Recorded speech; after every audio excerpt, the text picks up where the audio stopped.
Good afternoon. Welcome to the afternoon experiment. My name is Emanuel Livingston. I'm with you for I don't know how long. I got to go run and do some stuff today, so probably till 5 o'clock. Probably till 5 o'clock. But come on in. Got to say hi to everybody. I'm gonna try to do this quick. People have been complaining. You spend too much time saying hi to people. You spend too much time. Nobody actually said it like that. That's my complaining voice. I'm on here watching Wyatt at the same time as I'm, preparing to go on the show. And let me get to the highs, to the hellos. Robert Willis, good afternoon. Preston, good afternoon.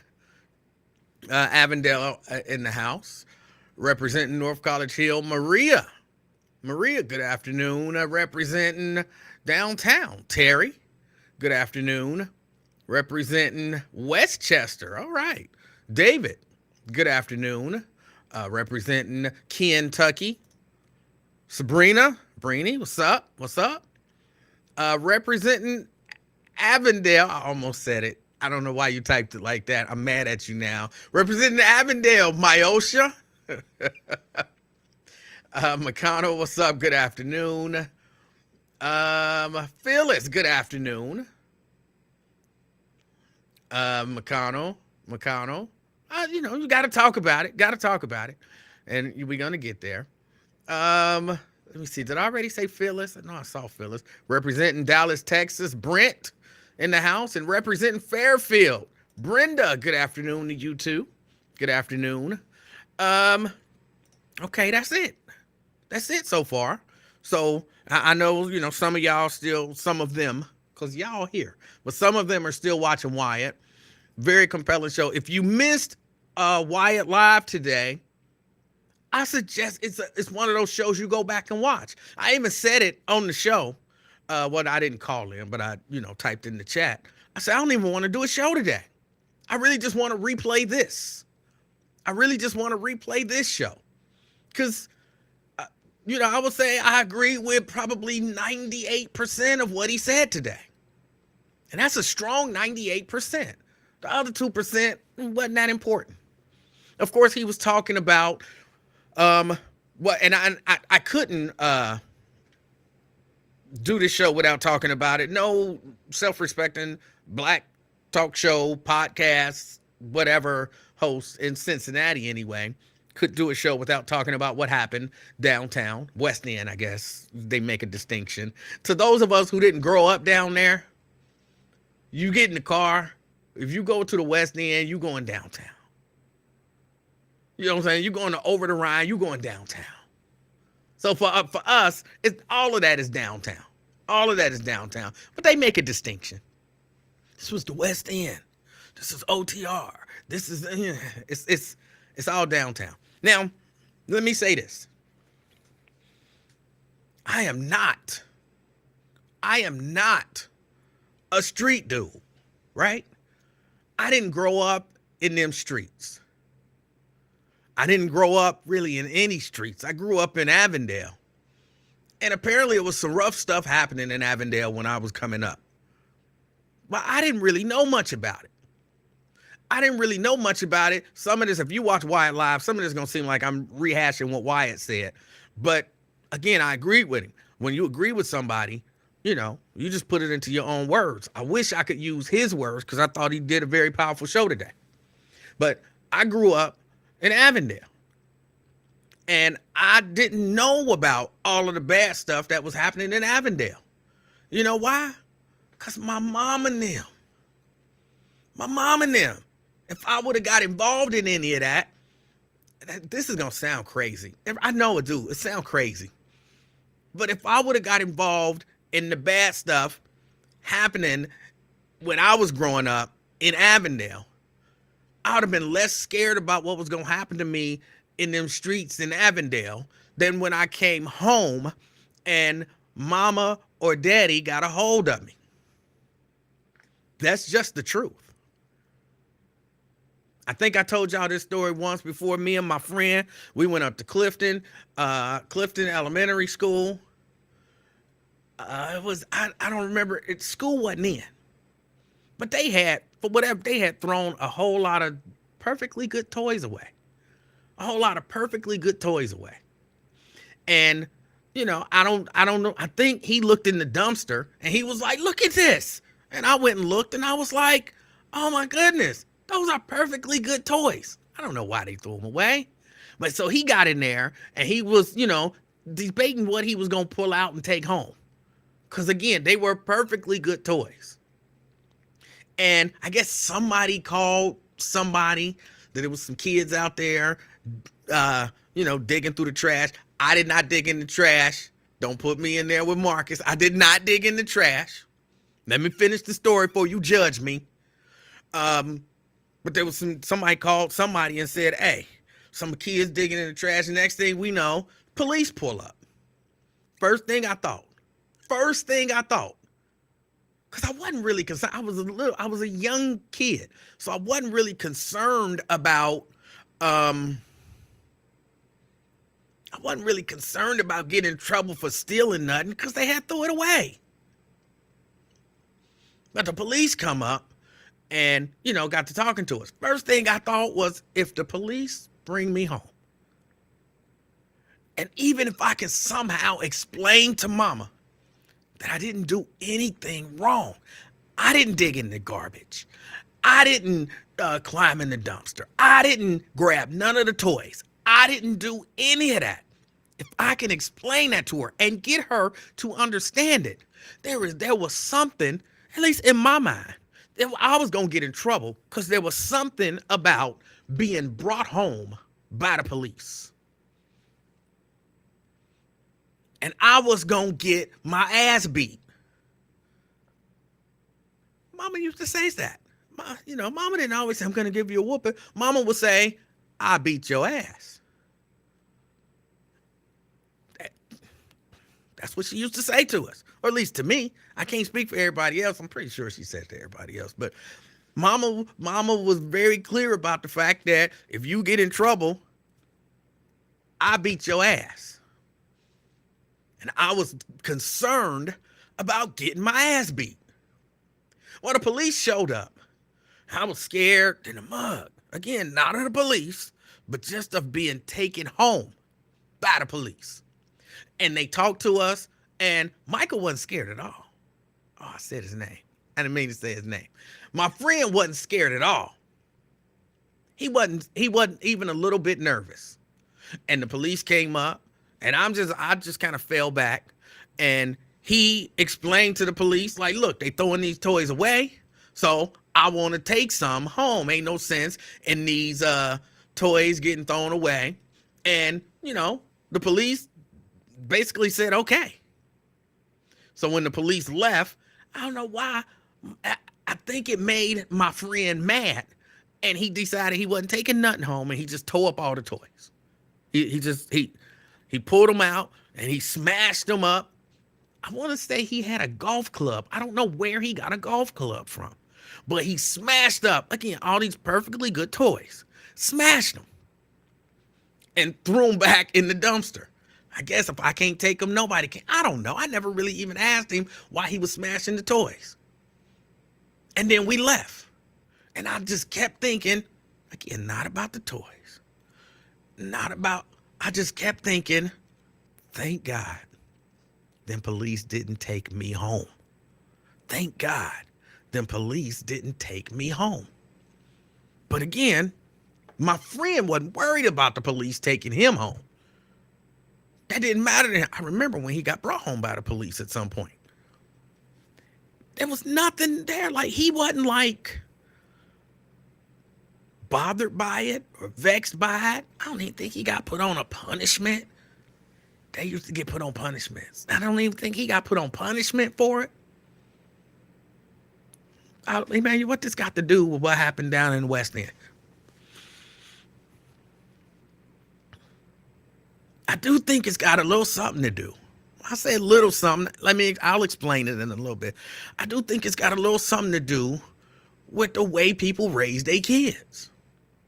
That's the issue that we being society, and in particular,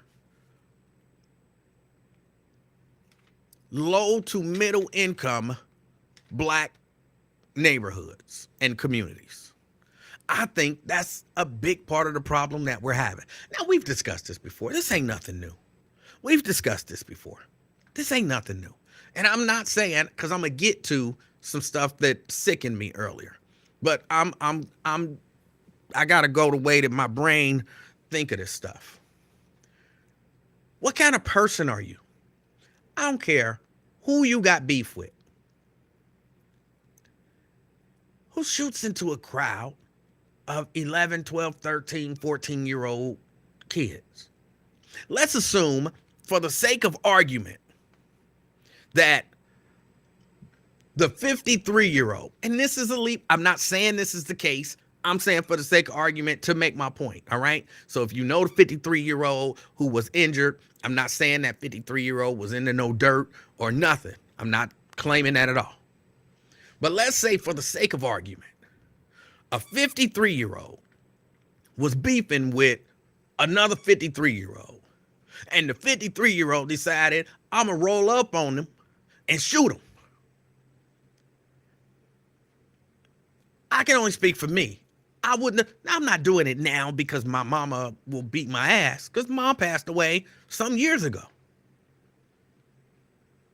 But it wasn't instilled in me to, number one, react like that, to have that type of maliciousness in me. But even if I did, and I roll up and there they are. But they with an 11, 12, 13, 14, 15-year-old to start shooting at them. Something in you has to say, I get them later. I get them next time. Whatever. Now, again, that don't mean that the 53-year-old was beefing with somebody and they came for them. It could have been a 15-year-old, a 14-year-old, 12-year-old. Y'all know young people out here, they do have guns and they do use them. So it could have been a 15-year-old beefing with a 15-year-old or a 22-year-old beefing. I don't know who the shooter was. But how do you shoot into a crowd of people? Especially, again, just a crowd of people is bad. But 11 and 12 and 13-year-olds? And yes, some of that is parenting.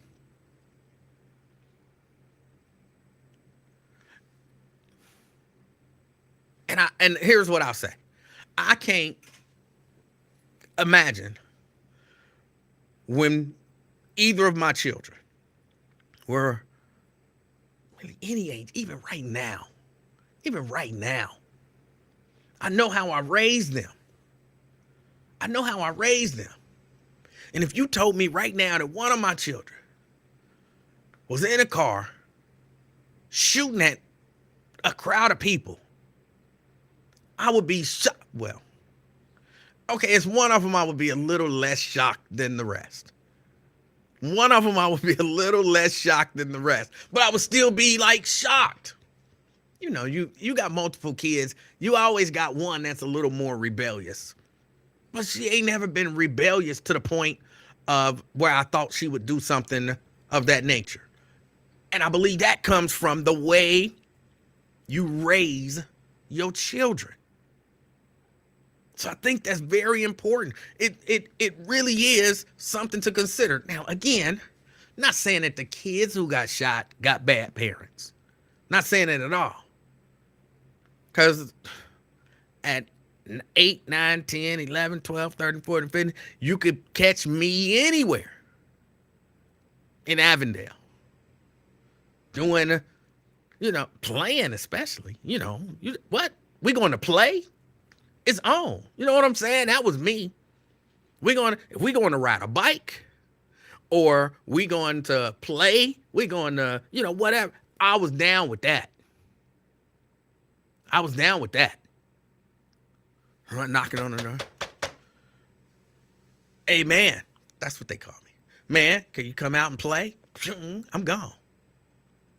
I ain't telling nobody I'm gone. I'm going to play with No, I'm gone. You ain't got to tell me what we playing. We going to play? So some kids outside playing. I don't blame kids for being kids ever. Ever.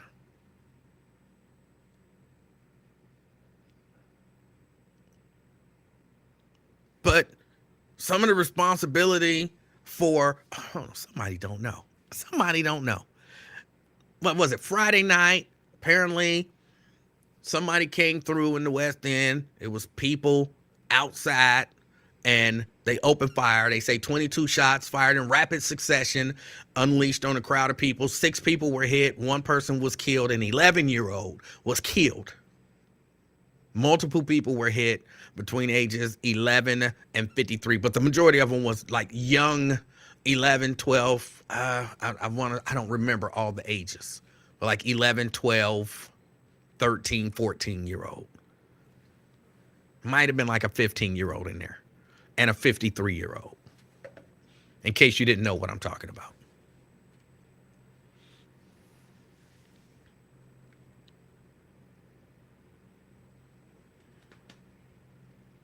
Anytime I had this conversation or have conversations similar to this, I always love to get to the point where we're like, okay, what's the solution? But y'all know I ain't got no solution for this. Y'all know that. Y'all know if I had a solution, I would have said it by now. Well, what's the cause? I bet it's a whole lot of causes.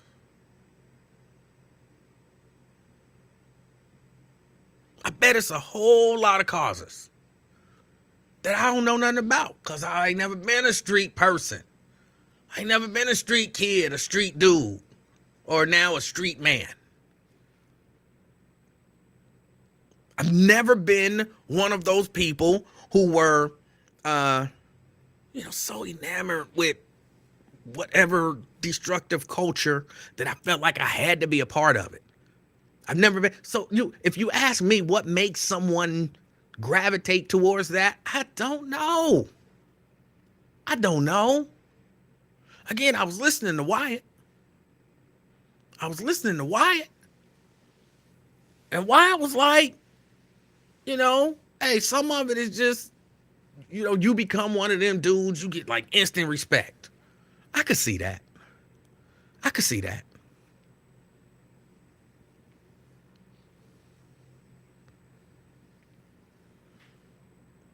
But I don't know what causes it. I'll tell you what I don't believe causes it. Guns. Well, hold on, let me halfway take that back. Guns is a part of it. Guns are a part of it. If you don't have the guns, it's hard to, it'd be hard to do a drive-by knife throwing. You know what I'm saying? And, hit 6 people, killing 1. That would be difficult to do. Oh, he got a knife. That would be difficult. So guns play a factor, yes. But, and guns existed when I was around as a kid. I had an opportunity to, put my hands on a gun as a kid. I didn't. I mean, I did, in Alabama in a hunting sense. Actually, that's not true. I didn't actually, when I was in Alabama, I had the opportunity to put my hands on a BB gun and shoot it. A very powerful air rifle. But I didn't actually get an opportunity to shoot a gun, even in Alabama, in the hunting sense, until I was an adult. I probably could have, but I didn't. So are guns a part of the issue? Yes. But you can't put it all on guns. You know how many people have guns and don't go around shooting at people that they got issues with? And because we don't know the details,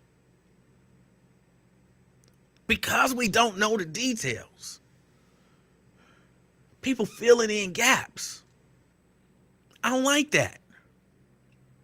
Look, I was listening to 700 WOW. I listen to 700 WOW every morning for at least about a half hour.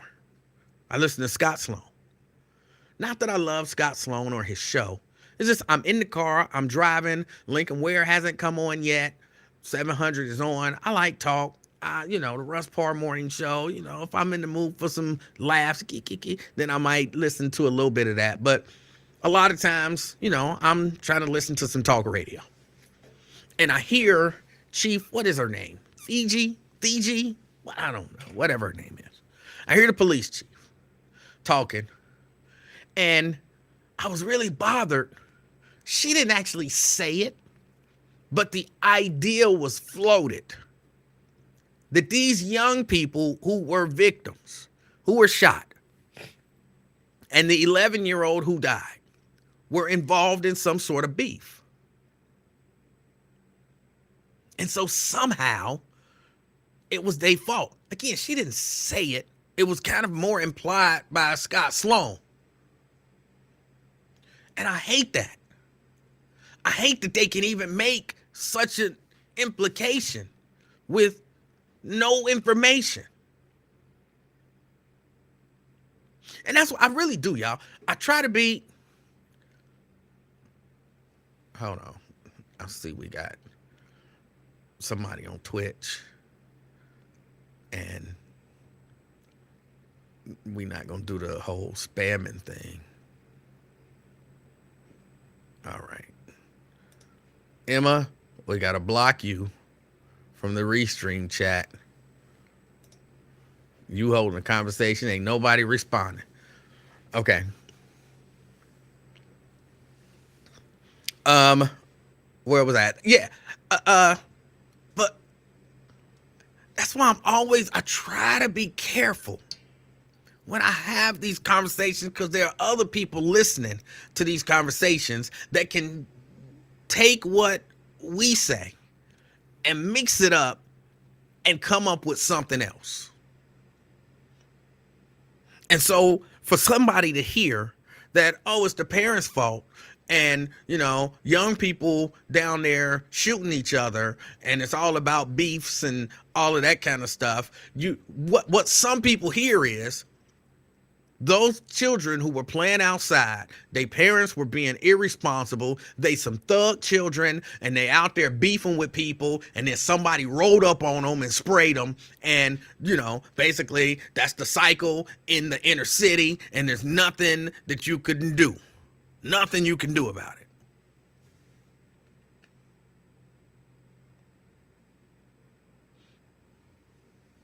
And that was the direction that it headed on 700. So that's why I'll be like, I don't want to just say a blanket, oh, parents this and parents that.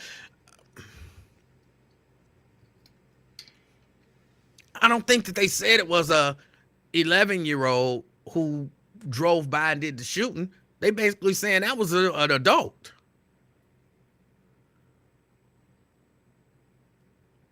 If my understanding of everything is correct, they basically said that was an adult male.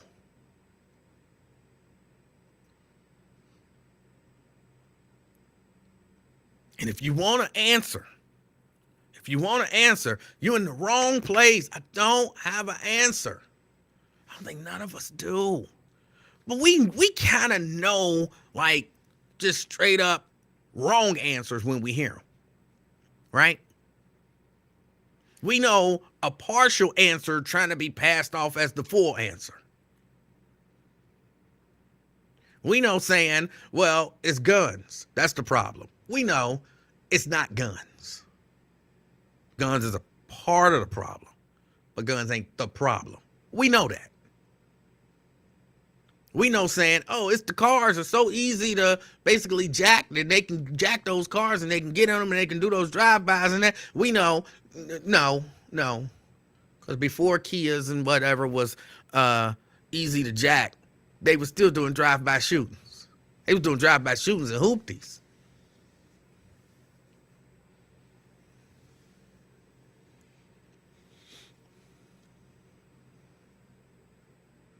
So we know, some of this stuff ain't real and some of this stuff ain't true. Okay, we do know, well, they just need jobs. They just need jobs. And let's be honest. I want to be honest. I want to be honest. And in case you don't see it at the bottom, 513-717-KING. 513-717-5464. That's the number to get on board.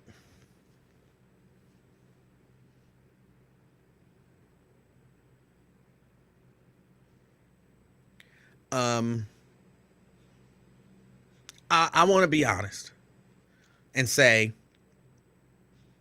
I don't want to, necessarily stereotype, which I don't think I'm doing, because I'm not saying everybody. But there is a certain segment of the population that just ain't going to act right. They don't want no job. You can go and offer them a job. They don't want a job. They are, I was about to say addicted. I don't know that I want to say addicted. They love that life. They live that life and they love that life until they don't, if they ever don't.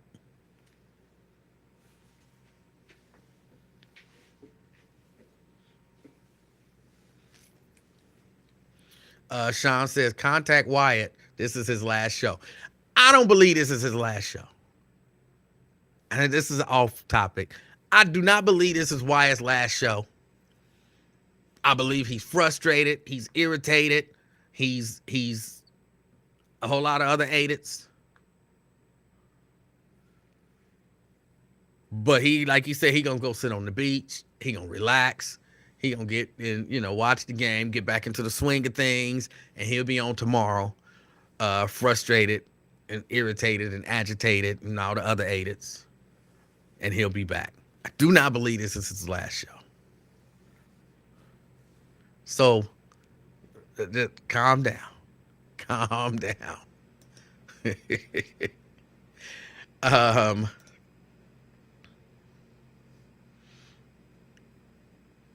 Hold on, but I see something else. Wyatt is still on. Patch him in. It's not that simple. It's not that simple as just patching somebody in. I would have to send him a link. It's more complicated than just let me patch you in. But no, Wyatt, I don't believe Wyatt is leaving. I don't believe Wyatt is going anywhere. And we got Jack. Jack's still mad because he got banned from the Facebook chat. It's not funny, Jack. So you know him so well that you know he coming back tomorrow. No. That's why I said I don't believe. I know words might not necessarily be your strong suit. I'm not saying with 100% sure. But words might not necessarily be your strong suit. But when a person says they don't believe, that kind of indicates that they're telling you what they believe, not what they know. And he might not even be back tomorrow. He might be taking the rest of the week off and then come back next week, good and rejuvenated. But I don't believe it's his show. I don't believe it's his last show. At least I hope it's not. I like the show. Y'all know I disagree with Wyatt, but I still like his show. So I hope it's not. But where was I? I don't. Some people just like to, are raised to live that lifestyle. That's just the truth. Some people are just raised to live that lifestyle. Oh, hold on, let me take that off the screen. And we can say all day, it's the parents, it's the parents, it's the parents. Let's accept some things as fact. There are gonna be bad parents. You can try to shame bad parents into being good parents if you want to, by telling them or by saying out loud that they're bad parents. But Some of the bad parents who are really bad parents don't care about you thinking that they're bad parents. They just don't. They're gonna be bad parents. They're gonna raise children the wrong way. Yeah, I'm doing air quotes because who's to determine right and wrong? I think most of us can agree that, you shouldn't be shooting people over, petty beefs. But bad parents are going to be bad parents. Right? Right? So what do we do for all of the kids being parented badly? What do we do for all of the kids being parented badly? Because just calling it out don't solve it.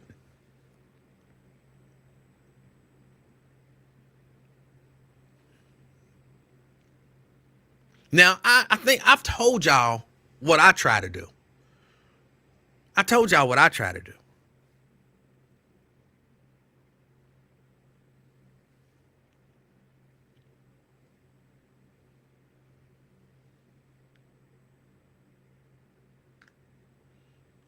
But what do you try to do? You see these as bad kids because they got bad parents. What do we do about it? See, I'm I try to say this stuff in a way that it don't sound as bad as I feel like it is. But morally, this society, a portion of this society is just reprehensible. Right? And when you take reprehensible parents, because here's another thing Wyatt said. Wyatt said, look, if you can't, take care of your kids when you're talking about poverty and all that stuff, then don't have kids. And I agree, but that's so easy to say. I mean, it's easy to do, but it's easy to say. But the people out there doing it is still gonna do it. And the people out there, having unprotected casual sex with each other, they're gonna be out there having unprotected casual sex with each other. And they're gonna ejaculate. They're gonna get ejaculated in. And some of those are gonna wind up with a pregnancy.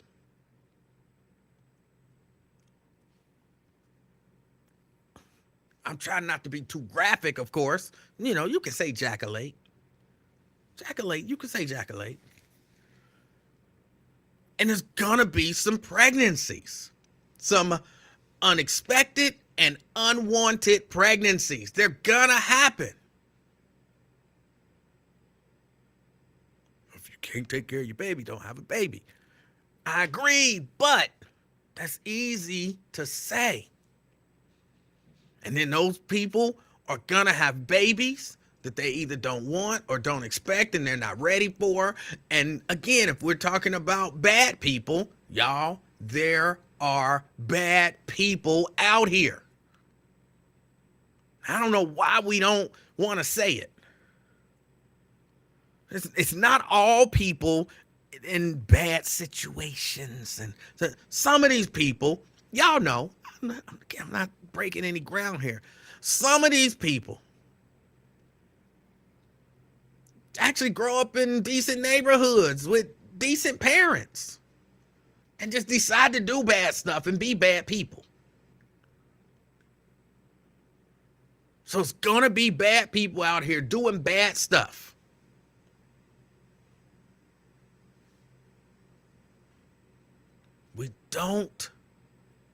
There's no solution. Just to be honest, I know I'm sounding defeatist, but that's the truth. There is no solution. I know if we just educate them, it's some very educated thugs, for lack of a better term, out there. I knew a couple. Like really, really intelligent. Passed proficiency tests and all that good stuff. They just wanted to live that life. It looked good to them. So they wanted to live that life.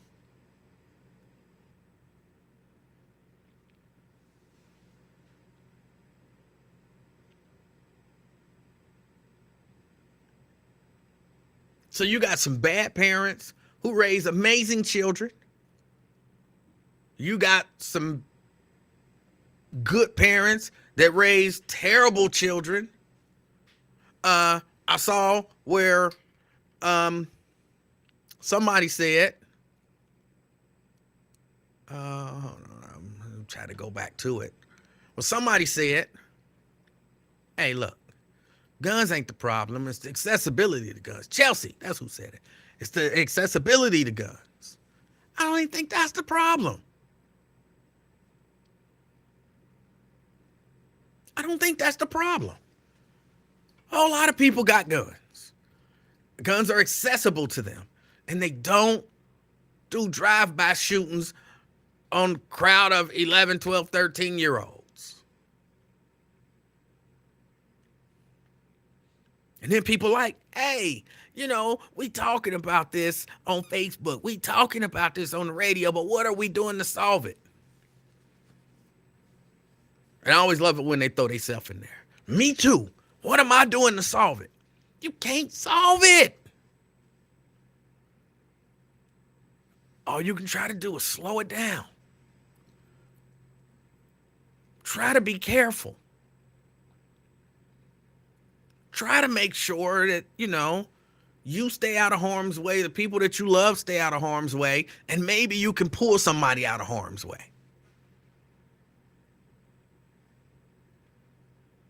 Ain't no solution.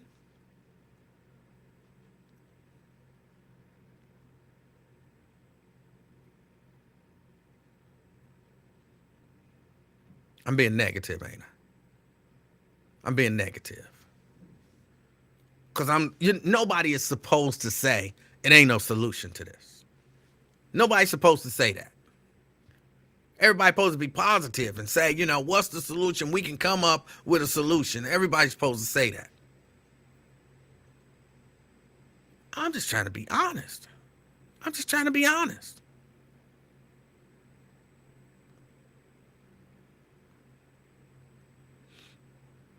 And we all up in arms because, an 11-year-old was killed.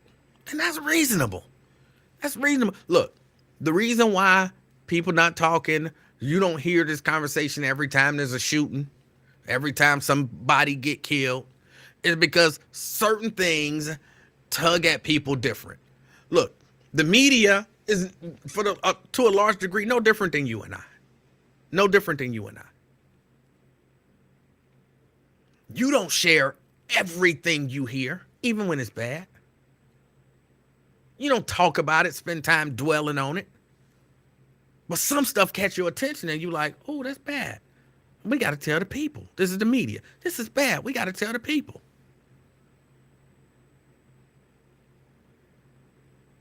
So certain things like this get a lot of attention. Now, look, if your loved one got killed on Thursday, you might be looking at this like, why they getting all the attention? And my loved one got killed. If your loved one got killed on Saturday, like, why they getting all the attention? My loved one got killed. Certain stuff just grabs the attention.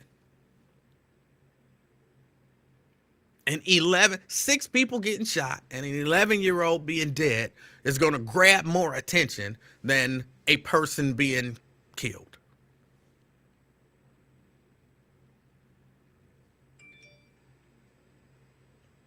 That's just the truth. So I hear all of the chatter. And it's crazy to be like, I agree with you. Well, I agree with you too. I agree with you too. I agree with that. But none of that equals up to a solution. Because I know that's one of the things, when you talk about stuff like this, people are always like, all right, what's the solution? All right, what's the solution? And that's enough talk. What's the solution? Why you won't, number one, talk personalities to have a solution to exceptionally complex problems that we haven't solved in the history of mankind? I don't know.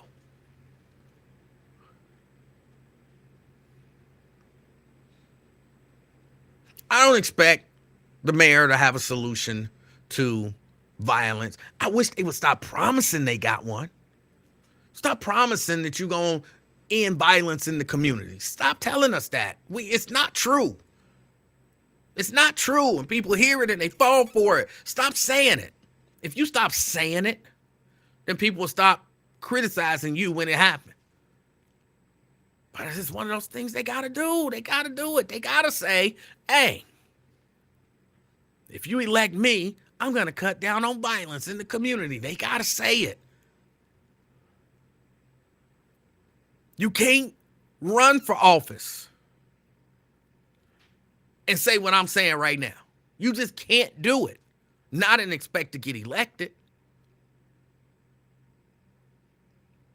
I want to be your mayor. All right.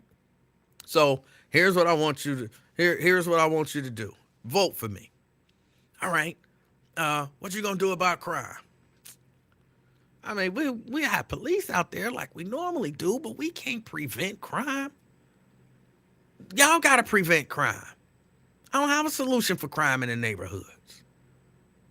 I would love to see crime stop, but I can't stop people from shooting people. That's a human issue. I'm trying to be the mayor of Cincinnati. I'm not trying to solve the human issue in the world.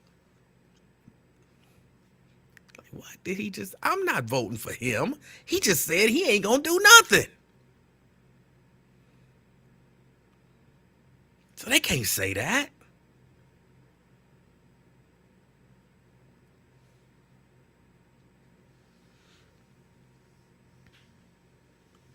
They can't be honest and tell you this is a problem that we have as a society. Because I had to get to this. I didn't mean to, but black people ain't the only people who kill people who look like them. This is an issue in white communities too. You don't believe me? You don't believe me? Ask them what was their names down in Ohio. We just had this huge trial where they was killing each other with the Roden family or something like that.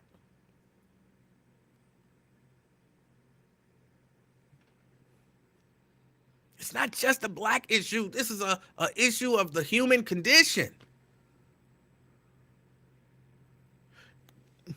Do I believe a lot of times it's more concentrated? I'm not sure if it's more concentrated. I will say this. I have issues with the fact that it's really promoted. It's promoted in our movies and music and, just entertainment in general. That I have a problem with. But I can't say that it's not in other music. I'm not one of these people. You have these people who are like, I love all music. I listen to everything, country and classical and rock. And I'm not one of them people. I listen to the stuff that I listen to. So it's easy for me to say, well, I don't hear that stuff in the rock music. I would imagine, though, that there's some very violent rock music out there that encourages. I remember, this was a while ago, an isolated incident, but I remember watching MTV and one rock and roll dude was challenging another rock and roll dude to a fist fight.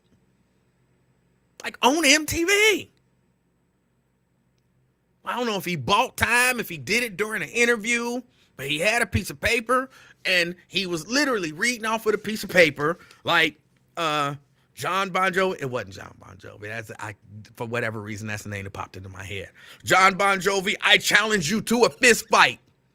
You've said so many things about me. I'm getting tired of it, and I challenge you to fight me. And I'm like, what? They airing this on MTV? What? and he's reading, he's got a prepared statement challenging somebody to a fight.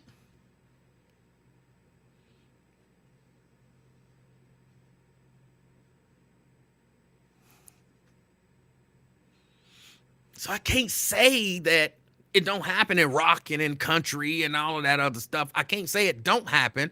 I can say I don't see it or hear it because, I don't pay much attention to that stuff. But I hear about it. I don't really, pay much attention to hip hop either. But I hear about it a lot in hip hop, and it is mainstream hip hop that encourages a certain lifestyle. It's what is right now the most influential music art form amongst our young people that's encouraging basically to people to live out negative stereotypes. Again, I'm not saying that is the problem.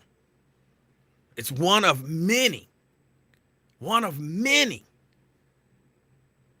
See, I don't want to dismiss any of these issues as if they're not important. Yes, having a good economic structure in a community is helpful. Yes.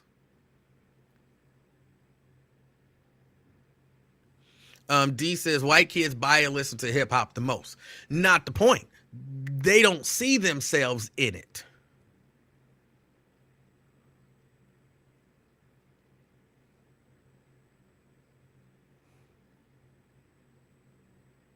They don't necessarily see themselves as the gangsters in gangster rap. I don't think anybody uses that term anymore, but you understand what I'm saying. So they're not necessarily, I'm sure some do, but they're not necessarily trying to live up to that standard. Because we just characters there to entertain them, some of them. Dance for me, sing for me. I'll kind of fun imitate you. I'll try to say what you do. I'll try to move like you move. I'll try to dress like you dress. But it's entertainment for them. But for some of our young people, it's aspirational in terms of a lifestyle. And not even the wealth part of it necessarily. The very much less desirable aspects of it. And even the ones who do the wealth part is the part that I'm trying to emulate. How are they trying to get there? How are they trying to get there?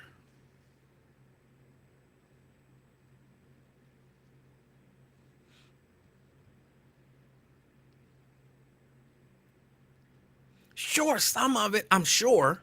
Again, I'm not a street dude.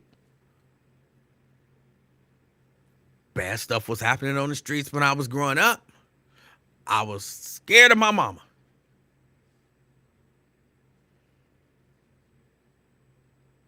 So I didn't do nothing with it. I didn't look at the boys, the big boys. Because I'm talking about when I was a little boy. 2nd, 3rd, 4th grade. I'm talking when I was a little boy. It was bad stuff happening in the streets. I mean, technically, I saw it. I knew who the bad boys was. I knew who they were. You know what that meant? Stay away from them. My friend, on the other hand, his brother was one of the bad boys. He kind of looked at that, again, aspirationally. When I grow up, I can be like them. I looked at it as more of a warning. When I grow up, I'm definitely not going to be like them. Because my mama will kill me. Yeah, I keep saying that. And I'm not even playing. Like, when I was a kid through teenager, I would say I didn't really start feeling like, you know what I'm saying, you got to live your life not based on the consequences that your mama gonna give you. I didn't really feel like that until probably about 16 years old. Up until 16 years old, I made a lot of decisions in my life because I didn't want to get my ass beat.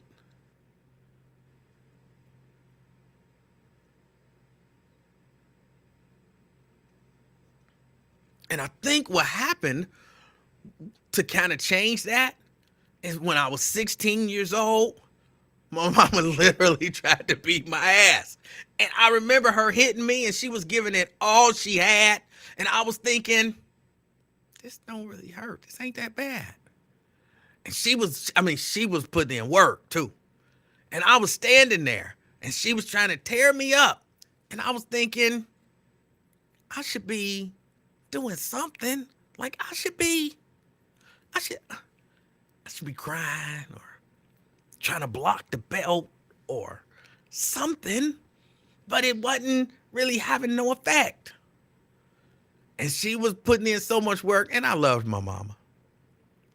So I start kind of, mama, stop, mama, stop, mama, stop. And that, for whatever reason, that gave her some sense of accomplishment or whatever. Don't make me. All right, mom, all right. And I walked away and I was thinking, okay, I'm not necessarily worried about mama beating my ass no more. I never told her that. Like, for real, to the day my mama passed away, I never shared with her that last whooping didn't do a damn thing. Ever. I never shared with her. It wasn't that I became numb to it. It's just I was 16 years old. I was a professional wrestler. You know what I'm saying? We beat each other with belts in strap matches and chains and chain matches and, all kind of stuff. So it didn't hurt. It didn't hurt.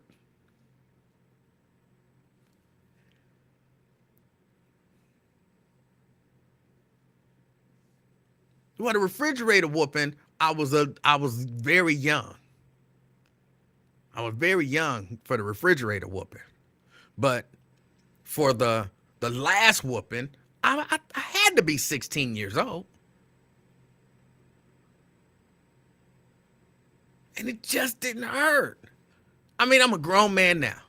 The biggest grown man can come up with just a regular old leather belt and start hitting me. It ain't gonna feel good, but I ain't gonna be crying like, you know what I'm saying? I'm gonna be like, and why you hitting me? What's wrong with you?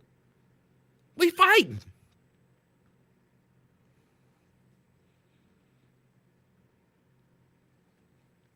We fighting. So, and again, you got to keep in mind, my mama was a little bitty something. Like by the time I was 16, I was bigger than her, and I'm 5'5" as a 53-year-old man. So when I was 16, because you hit different growth spurts. I hadn't even hit all my growth spurts yet, but I was still bigger than her. I don't know. Somebody had to tell me at some point how tall my mama actually was. But I know my mama was a little bitty something, and I was taller than her. So it's this little lady hitting me with a belt, and I'm like, all right, mama, So don't make me, all right, yes, ma'am. So, and at that point, I was no longer concerned. That was the point where I stopped making decisions based on the fact that my mama would beat my ass.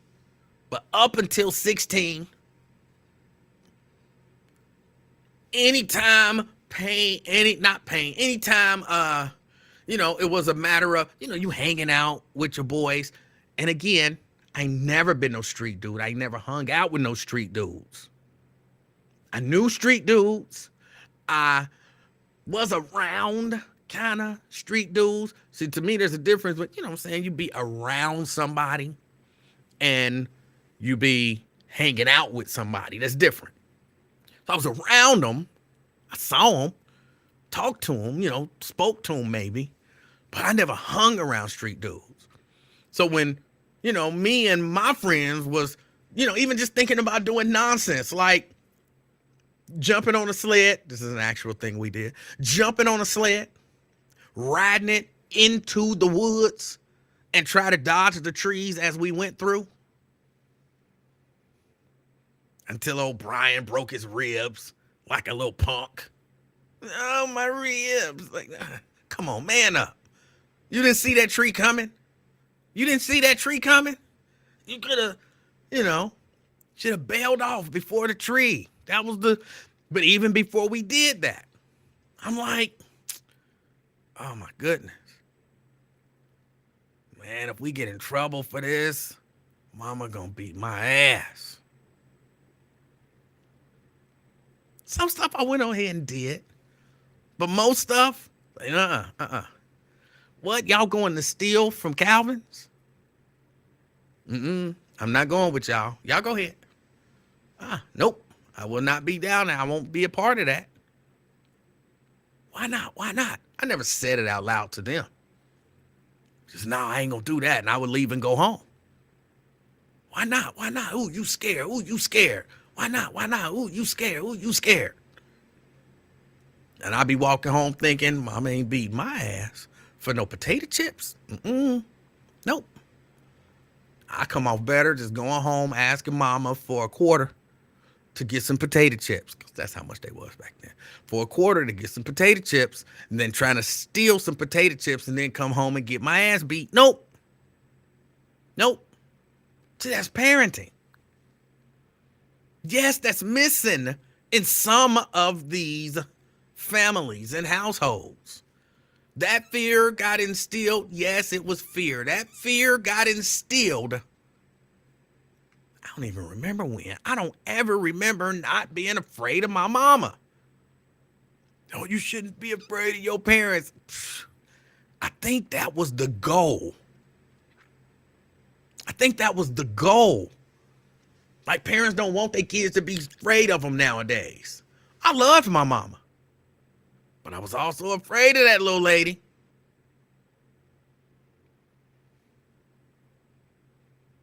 We don't have that. Like, that whole mentality about parenting has changed. Like, no, you don't want your kid to be afraid of you. That's bad parenting. No, you don't want to put your hands on your kids. That's bad parenting. Turn it around. Think about it differently. Like, I don't know about that.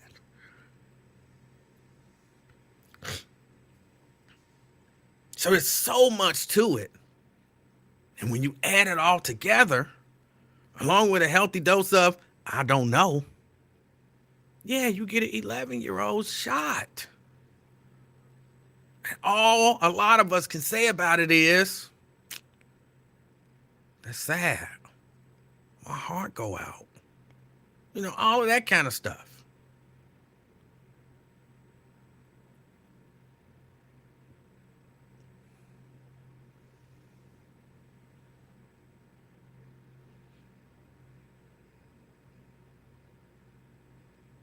Chelsea trying to get me punched to the chest. Mama never punched me in the chest, Chelsea. She did try to slam me once. I might have been like around 12.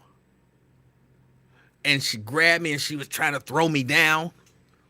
But I had just taken some wrestling classes. Are you like 12 in junior high? Because it was, I had just taken some wrestling classes. And so I was wrestling. And she tried to grab me and throw me down, and I didn't let her. And then I went on ahead and, let her throw me down. She never punched me. She did throw me down that one time. I don't remember what I said to her. I might have said something. I might have deserved it. But she never punched me.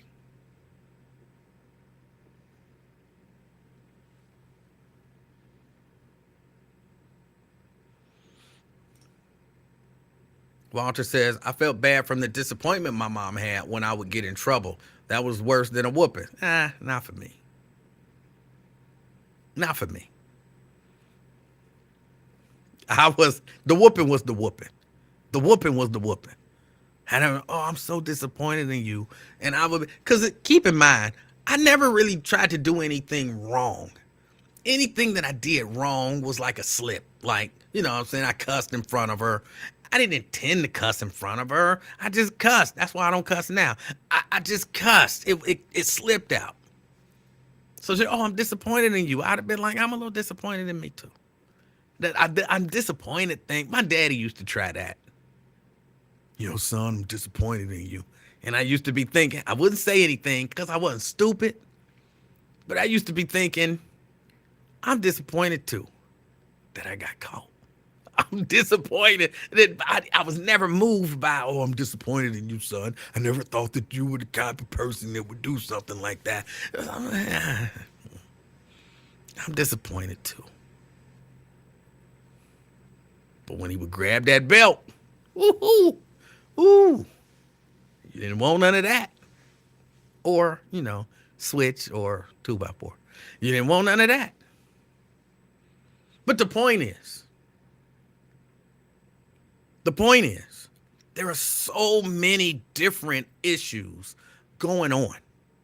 So many different issues going on that, when people try to pinpoint one, that's probably a part of the issue. I mean, you can run them down. What? Bad parenting. Even before you get to bad parenting, promiscuity and unprotected sex, bad attitudes, lack of ability to, reason and problem solve with one another.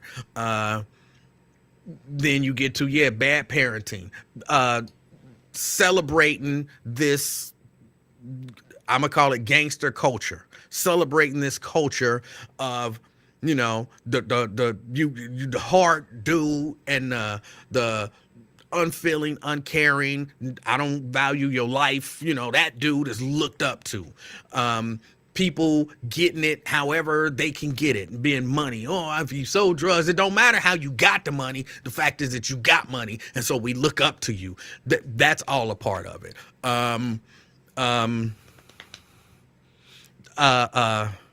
Lack of finances.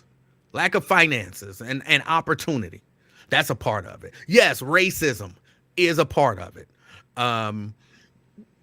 The way people are treated in communities, including by law enforcement, but just how the city shows certain parts of the city that we don't care about you, but we really care about you. That's a part of it. Low employment and wages is a part of it. Not necessarily for the dudes and girls out there who don't want to work, but if I'm trying to raise a family and it's hard for me to make ends meet, that becomes an issue because maybe I got to work 2 jobs, and so my child has to be at home alone a part of the time and be out there getting negative influences that if I was with them, they wouldn't get. Mary says not receiving love. I was kind of lumping that in with bad parenting, but yes, not receiving love there's so many. There are so many, and that's just scratching the surface. Lack of education. Yes, that's a part of it. Low expectations. Yes, that's a part of it. Like, if you pause for 10 seconds, you could probably think of one. You could think of one. And your answer is no worse than my answer. It's no less valid than my answer, unless, of course, it's really stupid. Sure, the proliferation of guns is a part of it. Sure it is.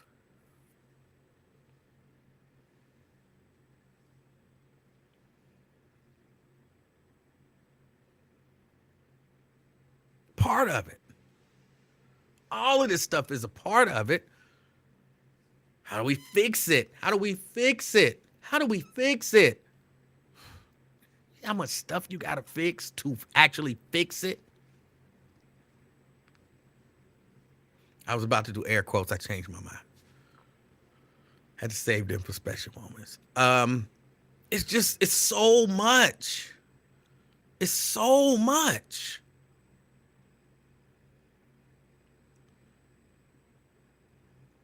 And then you put it all in a pot, you bring it to a boil, you stir it up, and you let it simmer. And as it simmers, out of that, you get certain results. And one of them ends up being, sadly, an 11-year-old dead.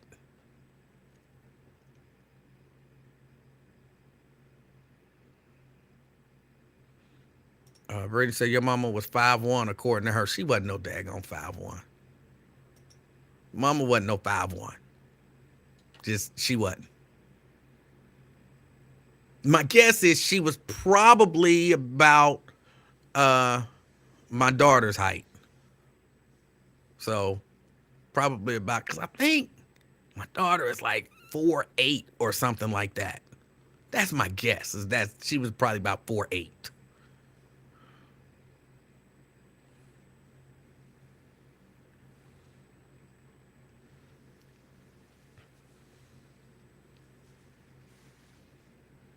So I don't know, y'all. I don't have an answer. I don't have an answer. But I know that sometimes listening to just the indignation of somebody who's fed up, what does it do? I don't know what it does, but it lets you know you're not alone in your fed upness. Just why listen again, I said if I had it, I would not have done a show today. I would have just replayed Wyatt live.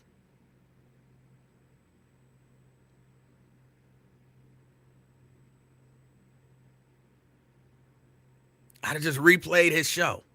Because he said it. He captured it.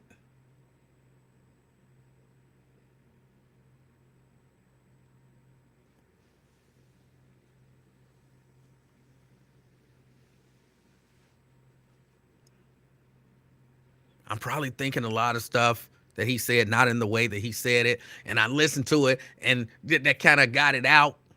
Like, now I don't have to say it because he said it.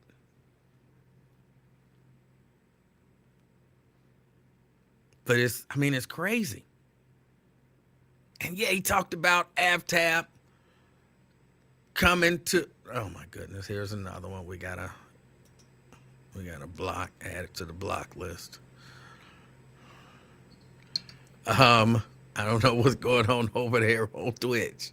The people over there on Twitch is going bonkers.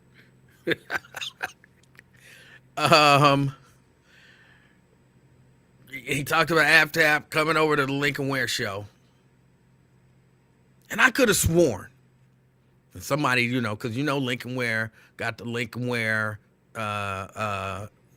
D-Riders. And so the Lincoln Ware D-Riders about to get mad. Because, you criticize Lincoln Ware. That's like Jesus. You don't criticize Jesus. But I thought I heard Lincoln say that when AvTab came, he was going to take questions.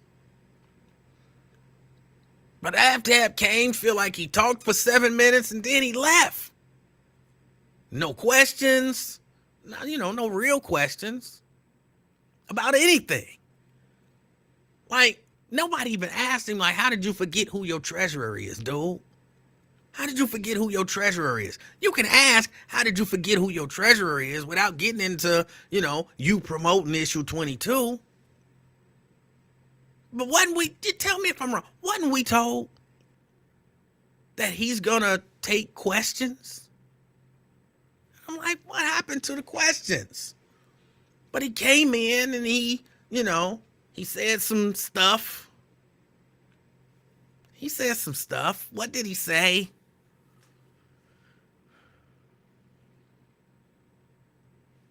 I don't really know what he said. He said some stuff. Sorry, it was a horrible weekend with regard to, well, right after it was an amazing weekend. Then it was a horrible weekend. And, guns and cars and gotta get them jobs but for real, somebody help me understand. In that situation, as we know it, Because I don't know all the details. But in that situation, as we know it, who do he feel like should have got a, how would a job have made this not happen? Like, did you want the 11-year-olds to have a job? That's not reasonable. That's not reasonable. What, the 53-year-old need a job? Well, we don't know what the 53-year-old was doing. Maybe the 53-year-old had just came from work. The drive-by shooter should have a job. I can't necessarily say, but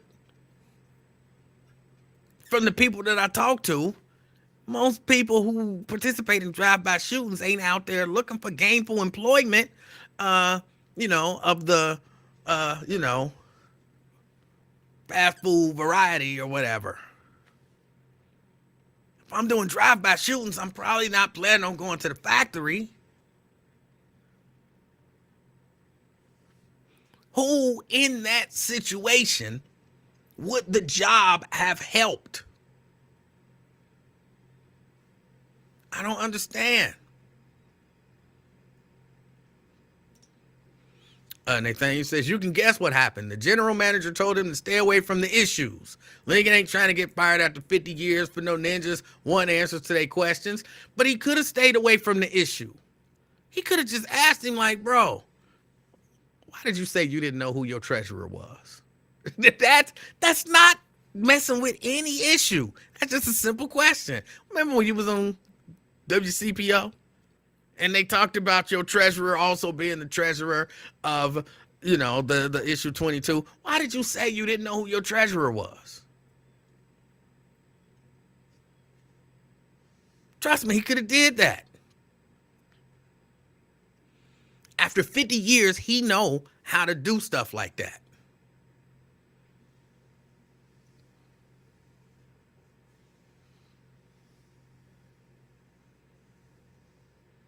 But he said he was going to take questions. So, all right, you showed up late to the interview. We appreciate you coming. Let's go straight to the phones.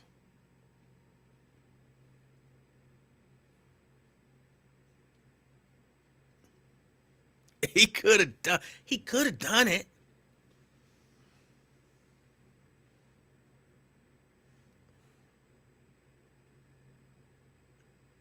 But Aftab basically said nothing.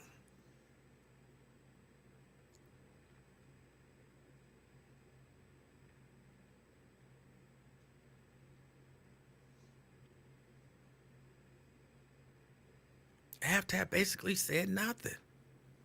He did say he visited the. Wait a minute. Did he say he visited the victims? Now I have to hold on. Some of this. I was in the throes of an attack when Aftab was on. So I was listening to Aftab, but I was also responding to attacks from everybody's favorite director. So I might have missed a little something. He said I vaguely remember hearing that he was with the victims. No. See, I'm mixing him and the police chief on 700. Because on 700, the police chief said that she spent the day yesterday with the victims. She spent the day yesterday with the victims. So I genuinely, I don't remember him saying that.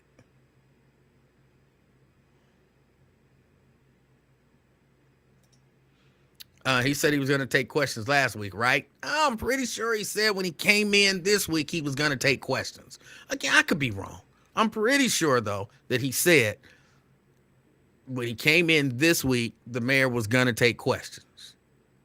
But y'all can ask all the questions y'all want. I believe that was what he said.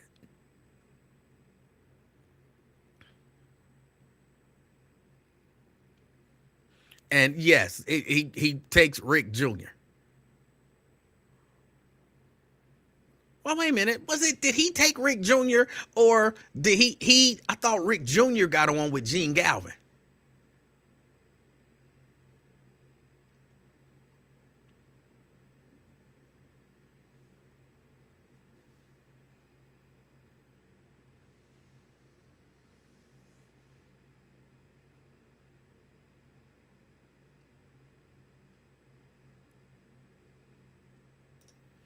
People say it's a sign of a good politician is knowing how to show up and say nothing.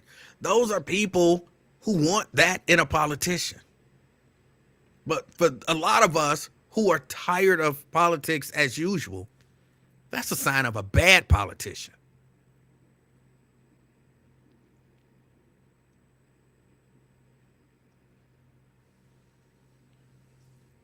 I was in the throes of an attack. I think that's a saying. I think that's a saying.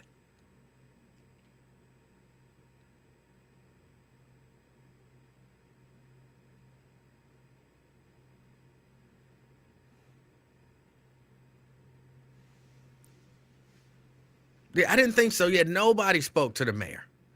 The mayor came in, said what he said, which was, really, I mean, it was a lot of nothing. It was a lot of nothing. He wasn't really pressed on anything, and he got up and left. Now, realistically, though, what did you want the mayor to say? What did you want the mayor to say? I don't know.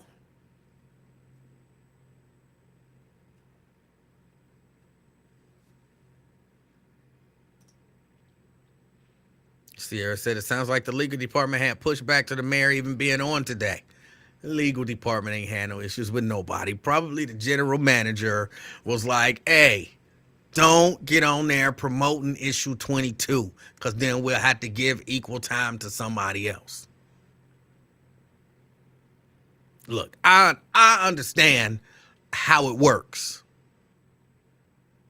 The general manager knows that y'all favorite talk show host will get the mayor on for 30 minutes and just let him do a 30-minute campaign commercial for 22. The general manager knows that about that talk show host.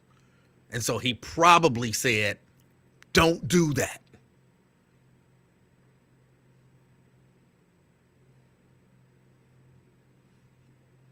They probably told him that, and then before it happened, told Raven, hey, you make sure that he ain't on here for 30 minutes pushing 22. Because, and look, I'm going to say this and then I'm going to move on. Every fiber of my being believes that he told Victoria Parks, just call in. Just call in and I'll let you can slip it in. You got to be slick with the way you slip it in. But if you just call in, then you can talk about issue 22. Just call in. So when he wasn't in, because remember, he had forgot. He wasn't going to be in. So then when he wasn't in, she called in like, hey, Lincoln told me I could call. He told me to call.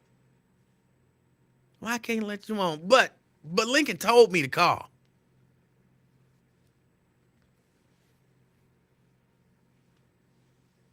I'm just telling you from my experience of dealing with certain people, I kind of have an idea of how they actually operate. And there's no part of me that believes he didn't tell her to call specifically to talk about issue 22. There's no part of me that believes that. Now, it might be so.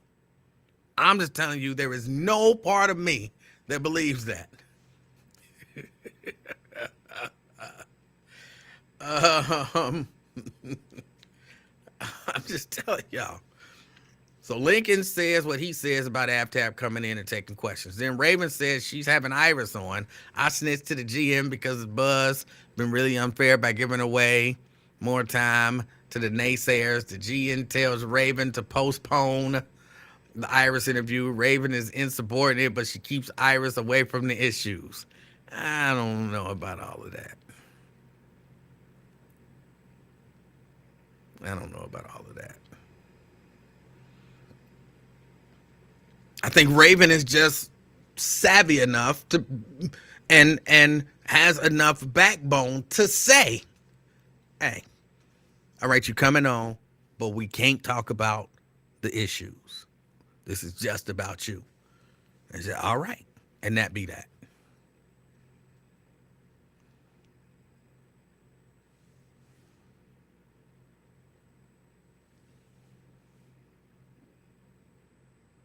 But again, I say, what do we want the mayor to say?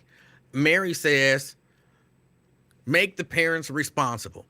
Okay, realistically though, how can you possibly do that?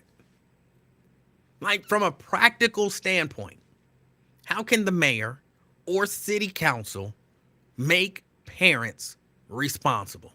And what parents in this particular case, what parents in this thing where this 6 people were shot in what people are describing as a drive-by, what parents do we want to hold responsible? The 11-year-old who passed away because he got shot, we want to tell his parents you should have been more responsible. Well, that's not reasonable. An 11-year-old outside playing, it does not show irresponsibility on behalf of the parents. Or a 12-year-old outside playing, or a 13 or 14 or 15 or 16. Kids outside playing does not, at least to me, show irresponsibility on behalf of the parents. So then, and the 53-year-old is 53. I know we're not saying that their parents should be responsible. So we're not talking about the victims in terms of holding parents responsible. All right, so the shooter. Who was the shooter? Now, if they don't know who the shooter is, like if they got credible information that the shooter was 12, all right, then you got a point there. Hold parents responsible. Why is your 12-year-old out there doing drive-bys? Why is your 12-year-old out there doing drive-bys? But if this was an adult, as they're kind of suggesting, are we holding parents responsible for the actions of adults?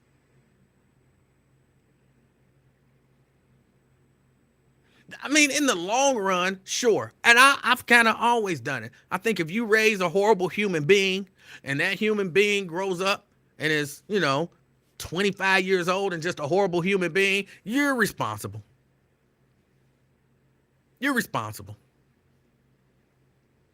But now you can't be held responsible for the actions of that 25-year-old at 25. But you are responsible because you created that.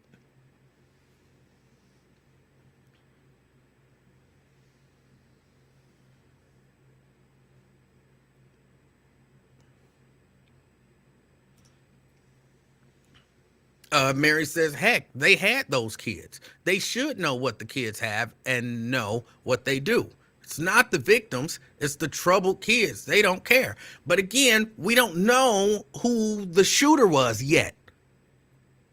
So what parents are we trying to hold responsible right now for that shooting?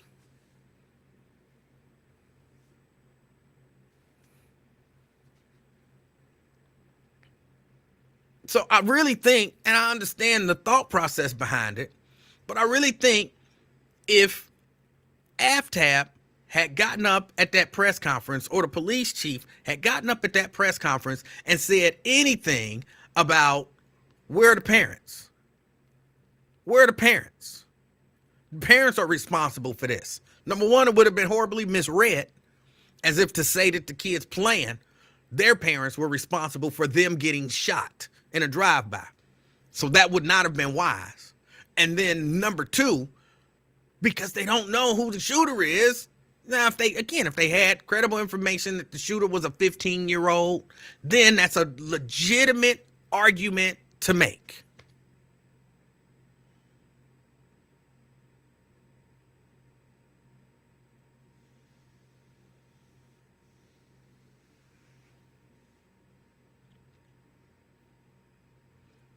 Preston says the parents are responsible last time I checked. What parents?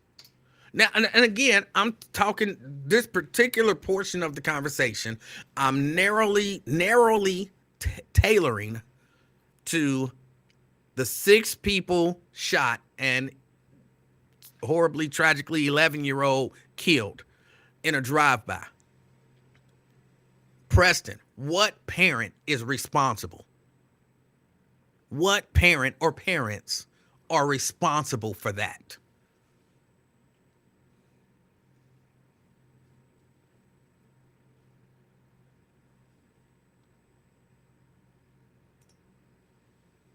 Mary says, train up the kids. But again, so maybe I'll attack this from another, because I don't know that y'all are understanding the question that I'm actually asking. Okay, Mary, I think she's the people that gave birth to these kids that did the shooting. Okay, based on what I heard, I didn't come away from this thinking, and maybe I'm wrong, I didn't come away from this thinking it was a teenager who did the shooting. The way that they described the person, again, just for me, the way they described the person was like an adult male in a sedan who did the shooting. And so you want to find the adult male's parents and hold them accountable for the actions of their adult son, is what you're saying.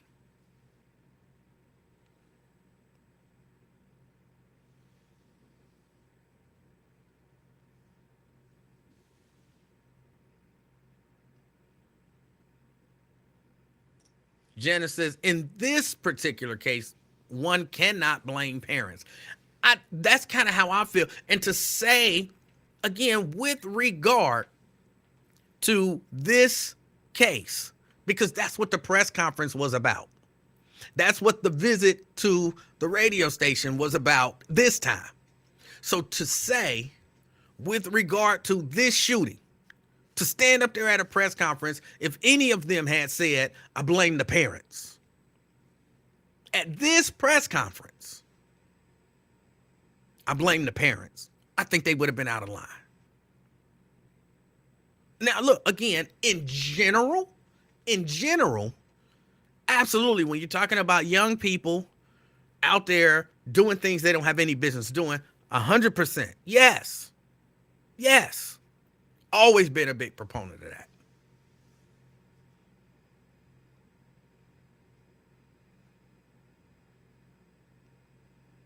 But criticizing the mayor, in this case, and the chief, and in this case, for not calling out parents, I think maybe a little bit off base. Now, again, if you make the conversation a little bit more broad, but let me see. Let me take this call. Go there. CK. Hey, how you doing, Mr. Livingston? I'm doing good. How about you? Man, I was listening to your show, man. Did you hear your show today? I'm listening to it. Oh, my God. Man, you said you did some time in Alabama, right? I don't know if I would say I did some time in Alabama. I lived in Alabama for a number of years. There it is. Now, did you hear about the Alabama mayor that committed suicide? I did hear about the Alabama mayor that committed suicide. You know, I thought of you. I said, Emanuel just got on these fools about the initials. F.L. Copeland, Bubba. F.L. Bubba Copeland. If Bubba ain't no Alabama name, I don't know what is. Committed suicide. Well, for the people who don't know, there was a mayor in Alabama. I don't remember what city he was in. You remember the city? Nope, Alabama City. Yeah, yes, it was in Alabama City. And he got caught as a cross-dresser, basically. Yeah, he got outed as a cross-dresser. And I think, was he a minister as well? They called him a curvy chick. But wasn't he? Yeah, a pastor. Yeah, he was a pastor and Mm-hmm. a mayor. And, you know, he got outed as being basically a cross-dresser. And so he committed suicide. And see what I'm saying? You have to face your fears. You can't blame that man for killing himself, because what he represented was, you know, that was god awful. You know what I mean? What? You can't. When you've been hiding that long, what's the difference with him getting outed and you getting outed? It's the same thing. He didn't want people to know that about him. So you expect him to just go on living like that? they called him a curvy girl. They did call him a transgender curvy girl. Yes, his name was F.L. Bubba Copeland. Hold on, let me pull that up. People are asking, what city? What city? Yeah, that's a hard city. The city gonna make them laugh more than the curvy girl, ain't it? Wait till y'all hear that Alabama city name, boy. Hold on, let me see if I can pull it up. But yeah, I don't know. Smith Station. Smith Station. And see, and that's what I was telling the people in the chat. You can stop the violence, but you got to get these young kids involved in the church. You know what I mean? You get them in church, then they learn that killing is not the way to go, Mr. Livingston. I don't know. You don't want to see. I don't know. Again, I don't know if that's the answer, because there are a lot of people who went to church, who was forced to go to church as young people, and they still gravitated, towards that street life. So you did not go in the street. You just said you were scared of your mama because you went to church. Right. No, I didn't say I was scared of her because I went to church. I was scared of her because I knew she would beat my ass. We just went to church because my daddy was a preacher and a pastor, and that was just what was going to happen. But that's not what kept me from being in them streets. You never sold crack, and you grew up in the crack era. Okay. Everybody was selling crack, except the churchgoers. That's not true. How many people who in your church was selling crack then? Well, I don't know who in the church was selling crack. I can't say with 100% certainty that there was somebody in the church selling crack, but to say that because you went to church meant you were never going to sell or use crack is ridiculous. You remember when you went to church, you learned the 10 semesters. What's it called? The 10 semesters? It's 10. Thou shalt not steal. Thou shalt not covet thy neighbor wife. Stop. You remember the 10 semesters? Why you be trying to troll people? You know it ain't no daggone 10 semesters. You know that with 100% certainty, and to say it that way, you just trying to be funny. Hold on. What you mean? 10 sinister? What's it called? The 10 Commandments. Yes. Yeah, and you knew that before you even said it. No, I was close. You know my mama dropped me on my head coming out. You knew it was the 10 Commandments. Stop it. Why do you forget babies are slippery when they come out the womb? You knew. Some of go ahead with your point, bro. But you knew. But you remember, these children get the 10 Commandments, and they learn, thou shalt not kill, thou shalt not steal. You learn not to do that. Look at. You remember Dr. King? He grew up in the church, and look what he turned out to be. How many? Come on, hold on, stop it. You know that there were people who learned not to sell drugs, and there were people wearing just say no buttons selling drugs. So it's not like just because you learn something means that you do it. Oh yeah, I say, like you said, that's just a nice cover up. Like Ronald Reagan, his wife, what's her name, Nancy. Nancy came up with the slogan, just say no to drugs, when her husband was the biggest crack dealer known to mankind. Okay. 1982. So, yeah, but was she a churchgoer? No. She might have been. Not Nancy. She might have been. She had a big-ass head. She ain't never put her head up in no pew. What they call it, the pew? No. CK. No, I read. CK, it is exceptionally unreasonable to believe that just because a person was forced to go to church as a young person, that they would never commit acts of violence against other people. That's ridiculous. All you got to do is look at yourself. Look at yourself. I'm not. You the prime example. You gonna go against yourself? I am an example, but I'm not the example. And then, I'm saying all the people. You said your whole family didn't sell crack or use crack. The only black family. And you and me both know. You and me both know that's not true. There are plenty of black people who came from families where nobody sold or used crack. Well, if that was the case, it wouldn't be no crack epidemic. But that's not true. Everybody. That's man, not true. You seen it. Did you use crack? every day. I mean, every day. Either selling it is just like using it. What's the difference? You sold crack? Sold it, used it. I would have shot it up if it was liquefied. Ain't nothing wrong. But you got to understand, but that's becoming up. I came up with morals. I went to Greater New Light Baptist Church. You heard of that one? I haven't. No.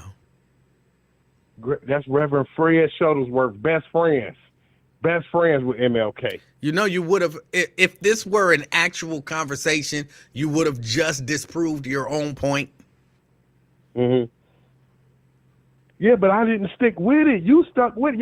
If my father was a preacher like you, I would have been in it just like you, singing and everything. You just had extreme churchism, which kept you grounded. All right. Was there anything else? No, I just want the people to know the mayor and the little boy, rest in peace, because I hate that he died, the 11-year-old kid. Yeah. Remember him? Well, that's sad. That is sad. That's sad because look, today is Mary's birthday. Happy birthday. You know what I mean? And it's sad we got to celebrate with tears. Who is Mary? Because of the loss. Who is Mary? Mary, in your comment section, getting them birthday wishes. Oh, is it? I didn't see that. Yeah. Listen, I got a good heart. You know I got a good heart. I'm not going to shoot nobody. Never. I would die. Emanuel, I would die before I kill a kid. Are you serious? I don't need that in my life. All right. No, you got to be willing to sacrifice your own life for these children, Mr. Livingston. You don't need to live. Let the children live. That's where we got to go. All right, and man, I'm just, hey, thank you for letting me be a part of the show, man. All right. Tremendous. I appreciate your call, sir. You. All right. I did not know it was Mary's birthday. Happy birthday over there in White Oak. All right. I hope you enjoy. You have a wonderful rest of your day. You got about another 20 minutes of daylight. Go out and do something. And I saw Wyatt, who put in the chat that, he believes that when all comes down, we'll find out that this was a young person who did this drive-by. And when I see that, when that becomes known, here it is. Wyatt says, I don't believe an adult man shoots in the crowd of kids. This is the act of other kids. You'll see when they catch them. And if that's the case, then let's discuss parenting. But I'm sad to say it, but I believe in 2023, an adult man would shoot into a crowd of kids. I hate to say it, but I do believe that would happen. Again, I don't know who did it, but I don't put that past some of these adult males out here. Mary, I do read your comments. I've been responding to you all show. I just missed that one. Mary says, I told you he was young. Young and, teenager are different. Young to me is like 25. That's young.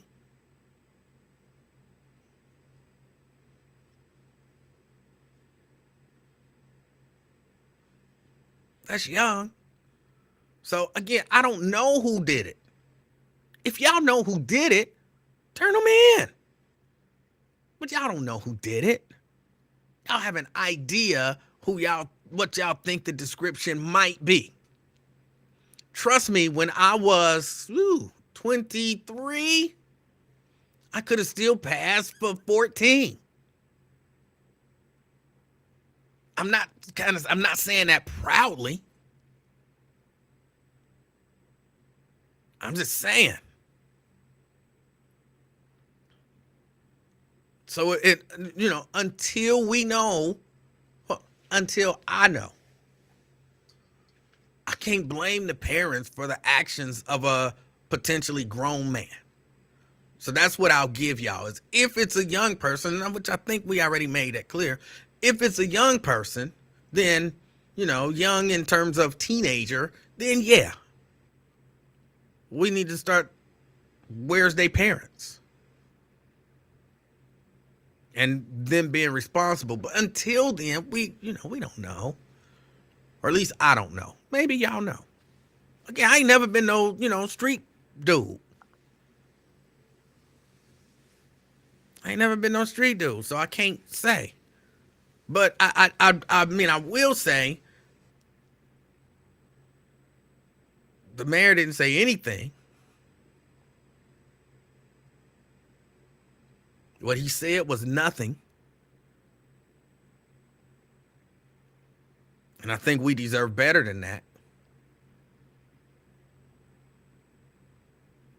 I mean, even the chief had much more to say on 700 today. But again, she was, asked questions. I didn't like the direction that the conversation went, but at least it went somewhere.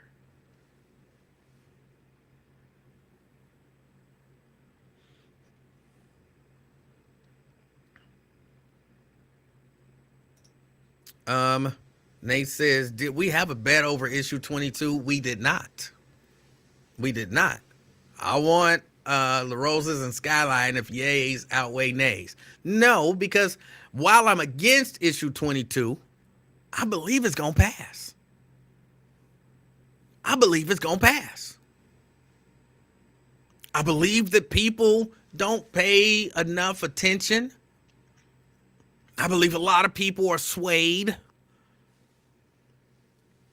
And, people saw, hey, the drinking water ain't no good. So we need 22. Hey, the firehouses, like, well, we need the passage 22. Hey, we don't want our kids out there on the swing set breathing in asbestos. Hey, we need to pass 22. Hey, we don't want people dying in the street. We need nurses. We need to pass 22. Yes, I saw a commercial that suggested, or at least they didn't say, but what I took from it was, if 22 don't pass, it ain't gonna be enough life-saving people. And so, basically people gonna be dying in the streets. Issue 22 is gonna do everything if you pay attention to the commercials. If you pay attention to the commercials, if issue 22 fail,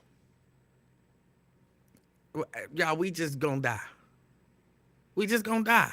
Give it 6 months, and then Cincinnati will be a ghost town. It'll look like, something out of I Am Legend, and everybody will be dead. It'll be one person alive, trying to purify the water out of the Ohio River so that they can run around and shoot the zombies, trying to get into Paul Brown, or it ain't Paul Brown Stadium no more, but into the stadium to play football against each other. And, there'd be that one little dog left. But it'll probably be a Chihuahua trying to help out. Give it, 3 months. Issue 22 goes down in 3 months. Cincinnati is a ghost town overrun with zombies. We all died from asbestos and fires and the contaminated drinking water, and all the buildings fell down, and all the business went under because 22 didn't pass.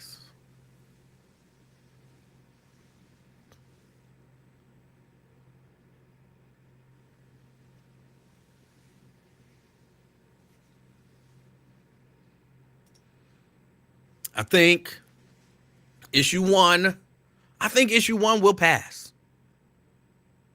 I think issue 1 will pass. I think 24 is going down hard. And I think 22 is going down. I think 22 is going down. I really don't think it's going to be very close. I really don't. I don't think it's going to be very close.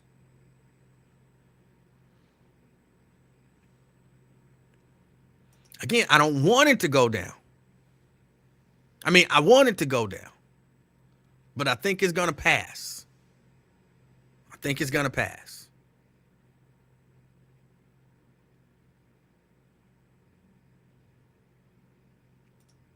24. Yeah, I think 24 is going down. I think 22 is going to pass. If I said anything wrong, just forget that I said it. 24 will not pass. I don't believe. 22 will pass. I do believe. I hope not, but I think it will. They spent a lot of money. They spent a lot of money to convince people that life in Cincinnati will cease to exist if we don't sell the red road. And I think enough people falling for it. Nate says, what about 23? What is 23? I can't keep up with all of this stuff. Oh, okay. What is... I need my little guide. Because y'all know, I don't... Libraries. Libraries is 23, you saying. I think the library thing will pass. People don't mind paying for, animals and libraries and all of that kind of stuff. So I think those will pass. I'm voting tomorrow on election day, as I always do. I'm voting election day as I always do. I'm using the machine.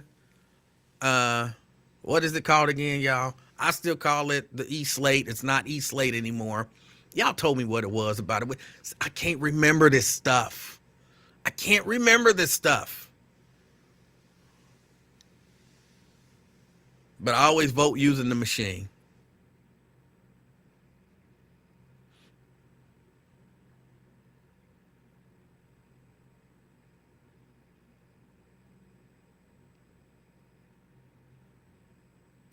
$700 is really biased. 700, again, I was listening to 700, and they say, I want to say it right. They didn't say that the 11 and 12 and 13-year-olds was beefing with somebody who came by and shot them. But that was the idea that they gave off, and that, of course, there's going to be retaliations.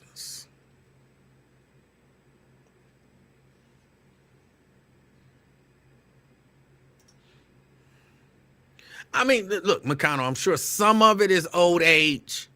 But some of it is coronavirus. Some of it is coronavirus.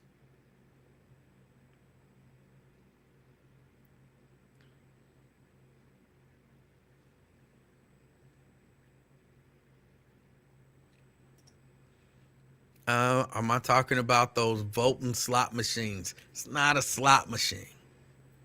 It's not a slot machine.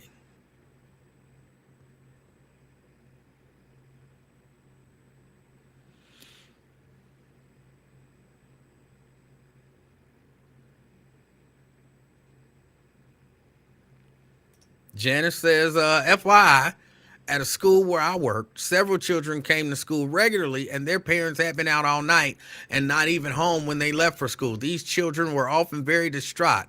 If not for the teachers and staff, those children would have been lost. Some schools are a refuge, safe place for children. Okay, I believe that. I'm not against schools.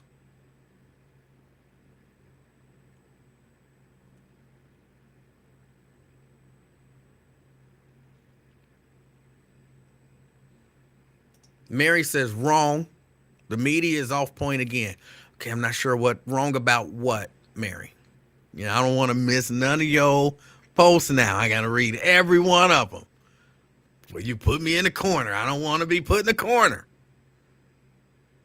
I'm not used to that. There's no punishment. I would have preferred that as a punishment, though. Yes, Vincent, COVID fog. Look, y'all, I remember, and I think I told y'all this too. I remember when I had, hold on a second. Nate, no. Kentucky would not have his first black mayor. Daniel Cameron he's terrible. He sucks. He won't answer questions.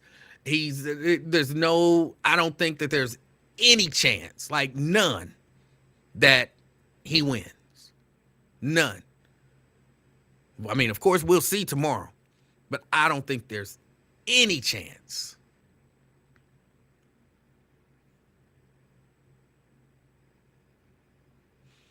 But back to the COVID fog thing.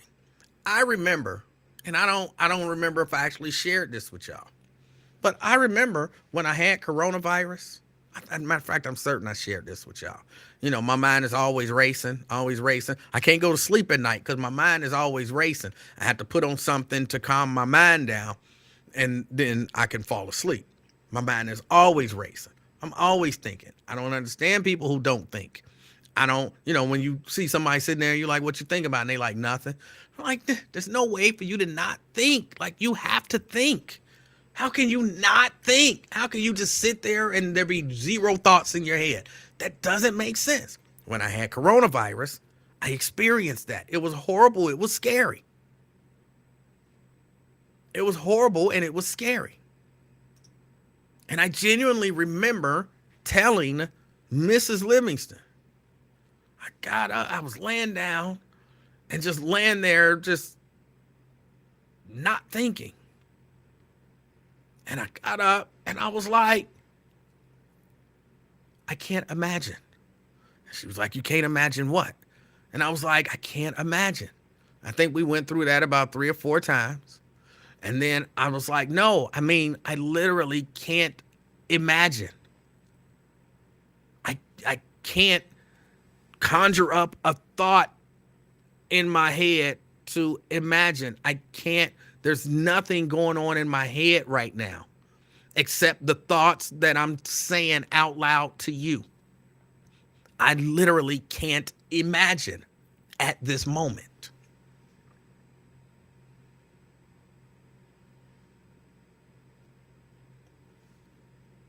I never experienced that.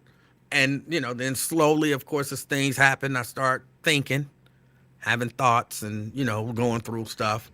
But then it was just recalling words was difficult, simple words that I wanted to say.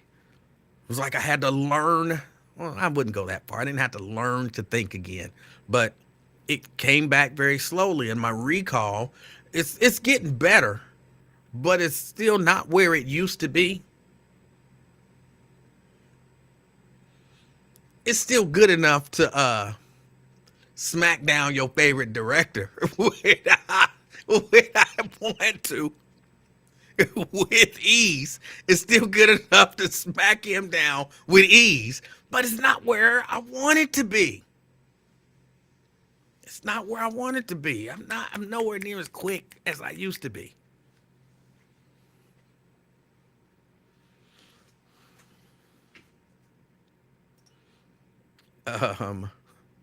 COVID damage. Now we know why you are the way you are. Forgetfulness. Yeah, that's it. It is. It really is. It's that coronavirus.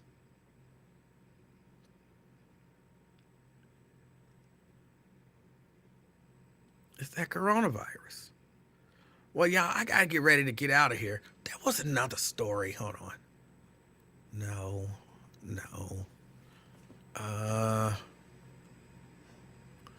When will that feud end? I don't know, because I don't even know when it started.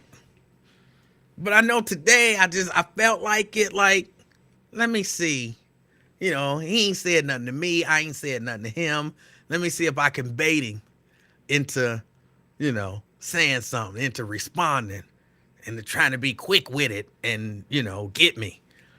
And it was so, like I said, it was so easy. It's not even fun. It was so easy. It's not even fun. And I don't know where the feud came from.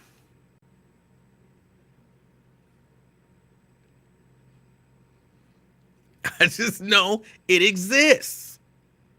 I just know it exists. But I will say, see, a lot of y'all don't get to see the stuff. Apparently he got a lot of y'all blocked. But I said something about something, and he responded to what I said. I don't remember what he said, but then I responded to that. And then he said, but how do you know that my response had anything to do with what you said? I'm like, and you clicked reply to my comment. You were replying directly to my comment. So to ask, how do I know that what you said had anything to do with what I said? Common sense. And just regular old common sense. If you say something and I reply to it, I don't now have the ability to say, well, what I was talking about had nothing to do with what you said. Then why did you click reply? And that threw him off. Then he just started asking a lot of silly questions. Regina says, who are you talking about? Alfonso Wesson. Alfonso Wesson.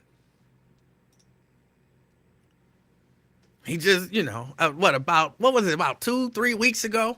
He just decided out of nowhere, hey, I'm going to attack Emanuel. And I guess I was just supposed to sit back and let him attack me and not respond. No, I'm going to respond. If you attack me, I'm going to respond. Unless, I don't feel like it.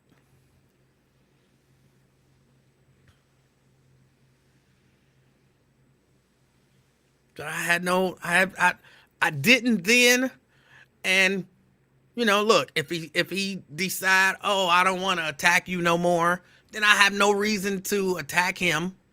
So, because I don't really have, like, if somebody could hold a gun to my head right now, I'm not encouraging that, and say to me, what did you do to Zoe to make him come for you?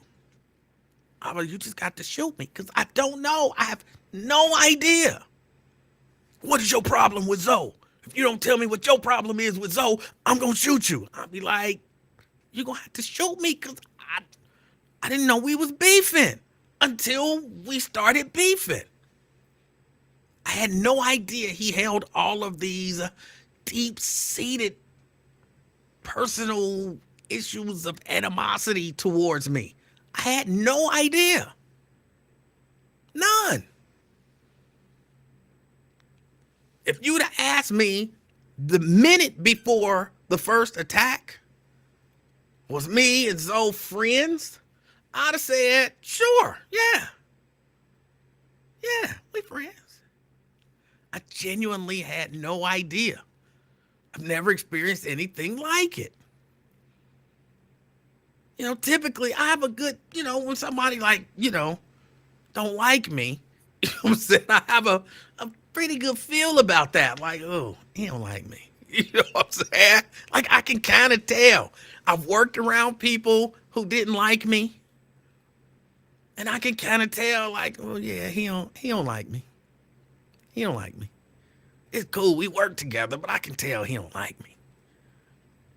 Like, he kind of lukewarm on me. It's cool, because I can tell sometimes, by the way he react, he don't care for me. I'm usually pretty good at that. But for somebody to be like friendly, like friendly, and then just flip the script like, yeah, I hate you. Yeah, you're like, what? Where did that come from? He didn't actually say he hated me.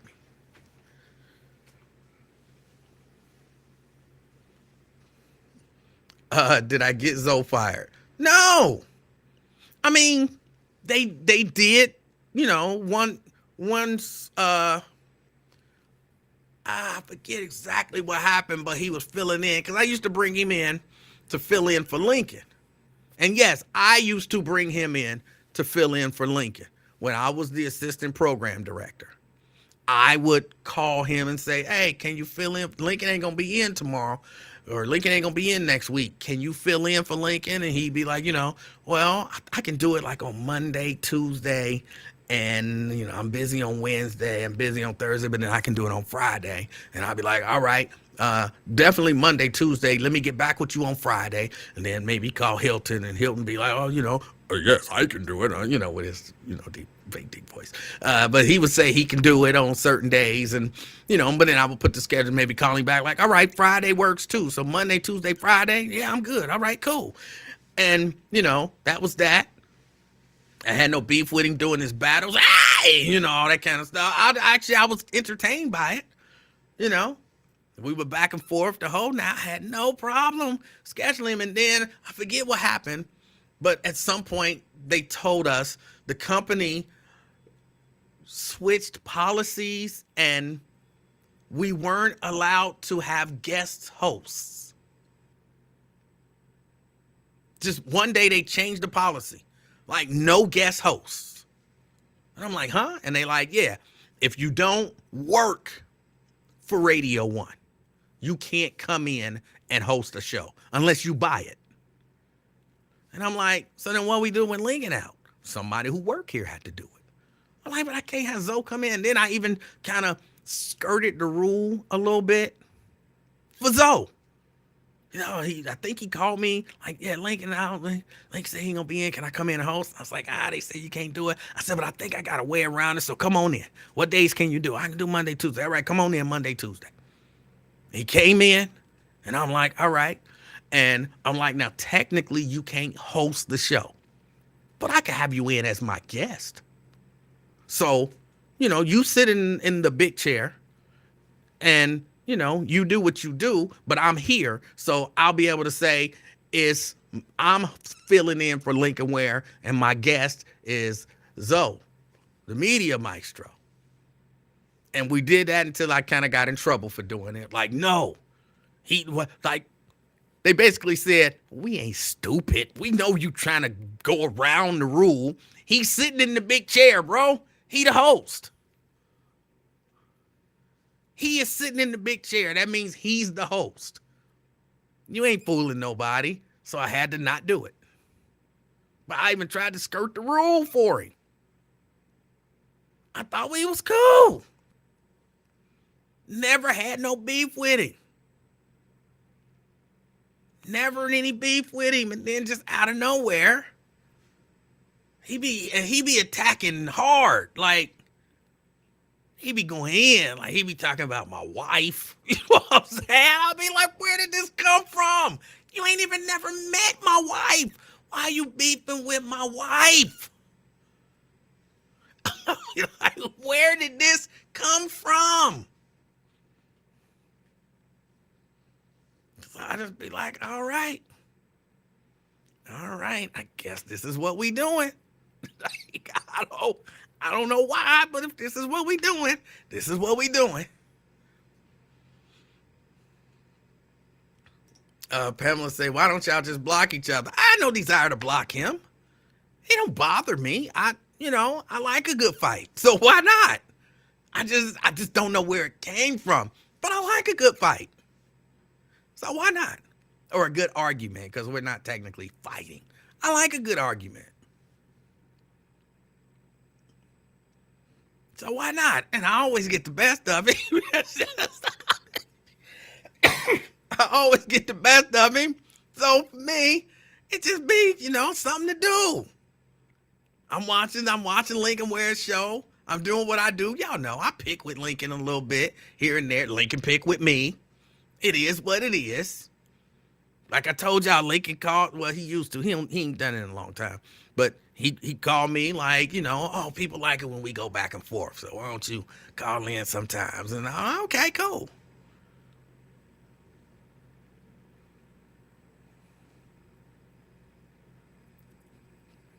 But I'll be like, I don't know. I don't even know why we beefing. I'm just cool with it. Like I said, I had to tear him up. And, I can always tell when I tore him up because all he really have left is, why am I so, he don't use what's the term he used? Not demented, delusional. Why are you so delusional? And I'd be like, I won. I won. As soon as the word delusional raises its head, and followed by questions. I'm like, I won.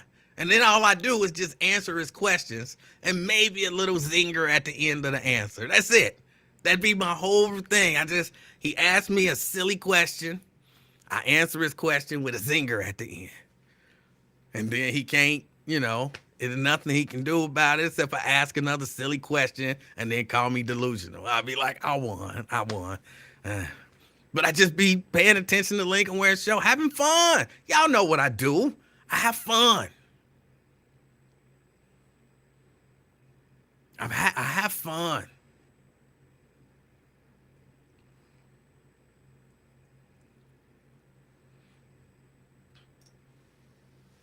I never liked that dude. I saw through him the first time I met him. He always been one of those guys with a big mouth who thought more of himself than everybody else, except a handful of groupies. I never viewed him that way. I didn't mind him talking about all of his Emmys and stuff like that. You won Emmys, you won Emmys. I mean, I know they regional Emmys, but regional Emmys, they still the chick holding the globe or whatever with the angel wings or whatever it is. I don't know what it is. It's still an Emmy. It's all right. Be proud of yourself. That's who you are. That's, what you've accomplished. I don't have no problem with you patting yourself on the back. Never had an issue with him.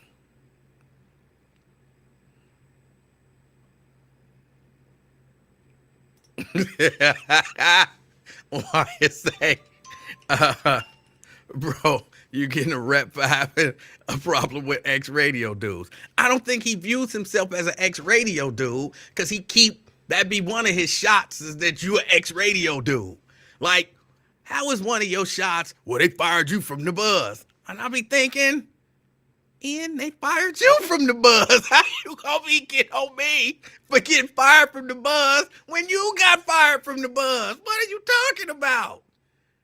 What are you talking about? How was that your big shot? Oh, you an ex-talk show host just trying to make yourself feel important on Lincoln Ware Show?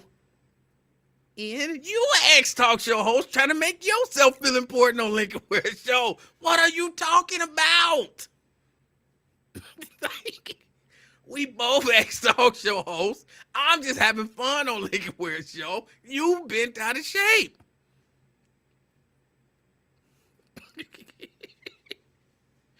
Oh, I don't understand it. I really don't understand it. Why I said you brought me in one of those beefs. No, I didn't. Did I? I don't remember bringing you into no beef. Oh, I don't remember that. Oh, he just be mad. Yeah, and that's his other thing, is that I'm short. That's his other thing. And I'm like, oh. I don't know exactly how tall you are, but I'm pretty sure you are below average height for an adult male in this country. You might be tall in Mexico, but we not in Mexico. You short too. What are you talking about? But yeah, them his things. I got fired from the buzz. I'm delusional and I'm short. Those are his things. Those are his go-tos. And I don't necessarily be understanding what we doing. What are we doing?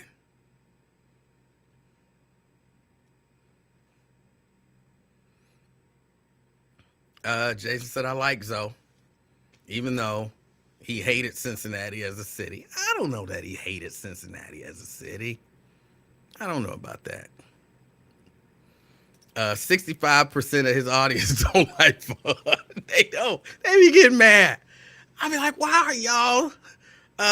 Like what? I don't remember which Batman it was, where the Joker kept saying, "Why so serious?" I mean, why are y'all so serious? You know you can have fun and talk about issues. Plus, it's the live chat. It's Lincoln's show. If you can't have fun on Lincoln's show, where can you have fun? Where can you have fun? So they be getting mad. And you know it bothers him that he was fired. That's why he thinks he can get under other people's skin by saying you got fired from the buzz. About 24 people got fired from the buzz. He the only one who was fixated by it. Right. Right. A lot of people been fired from the buzz. And then he be telling me, well, that's why you got fired. And I be like, no, I got fired because I wouldn't take a shot. That's why I got fired. No, I didn't get fired for that. I got fired because I wouldn't take a shot. But a lot of people do that. When people get mad at me, that's one of their first things. Now I see why they fired you from the buzz. Why? Why? Oh no. I said I don't want to vote for issue 22. Now you see why I got fired from the buzz. You think they fired me because I'm not going to vote for issue 22? We didn't even have an issue 22 back then. Like, that don't make sense. That doesn't get under my skin. It don't bother me. All I had to do was, I didn't even have to take the shot. I mean, eventually I would have. But I could have just told them that day, like, yes, I'm going to take the shot. They'd have been like, all right, cool. You got 2 weeks to do it. And then I could have squeezed another 2 weeks out of them. But why lie? So I controlled that to a certain extent.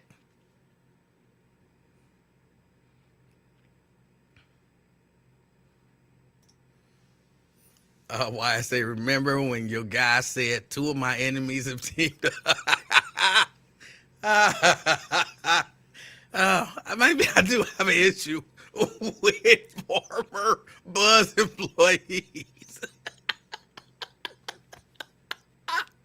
Oh, I don't know why.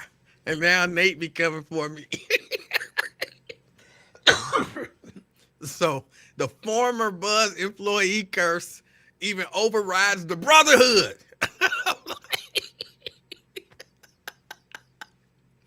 Oh, I don't know why ex-Buzz employees be mad. I don't understand. Oh, I don't understand it. Oh, they do. They be getting mad. They be getting mad. I don't understand it. I don't understand it. Oh, boy. Oh, no, I got to be ready to get out of here.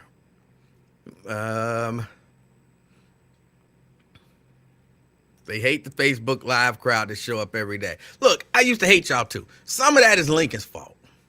Some of that is Lincoln's fault.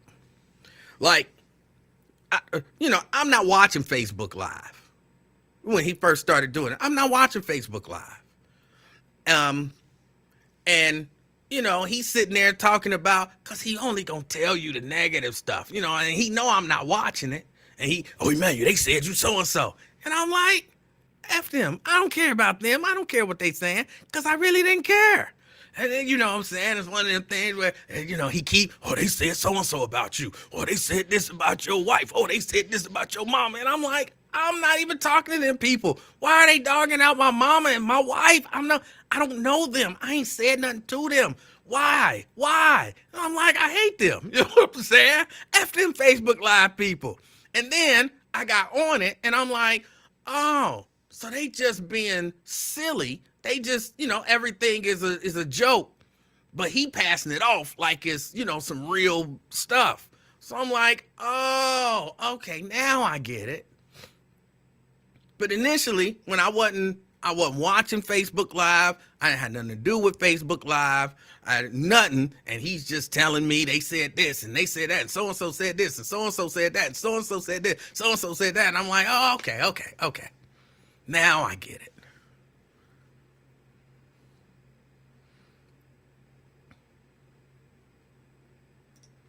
You used to get mad at Lincoln's Turkey of the Year, and it's coming up soon. When did I ever get mad at Lincoln's Turkey of the Year? I don't really care about, like, most of the times, if y'all thought I was mad about something, I was really just trolling Lincoln. I like to troll Lincoln. So you know what I'm saying? I like to pick with him. Just like he liked to pick with me. I never really had no issue with him doing Turkey of the Year. It's something stupid that he do. So what? So what? But I would always tell him it don't mean nothing. Which for whatever reason would bother me. I'm like, it don't mean nothing. You don't give out no award. You know what I'm saying? Like no plaque. You don't even give out. You can go buy like a little novelty, little paper thing and give it to him. You don't give out nothing, a gift card, nothing. You just say, oh, so-and-so's the Turkey of the Year. Like, it don't mean nothing. He would be mad. He would be furious. Which I don't understand why he would be so furious. But if I can say something to you as simple as, like he be, I'm gonna do Turkey of the Year. And I'll be like, you gonna do Turkey of the Year? I'm gonna do Turkey of the Year. Maybe you'll win Turkey of the Year. And I'll be like, well, Turkey of the Year really don't mean nothing.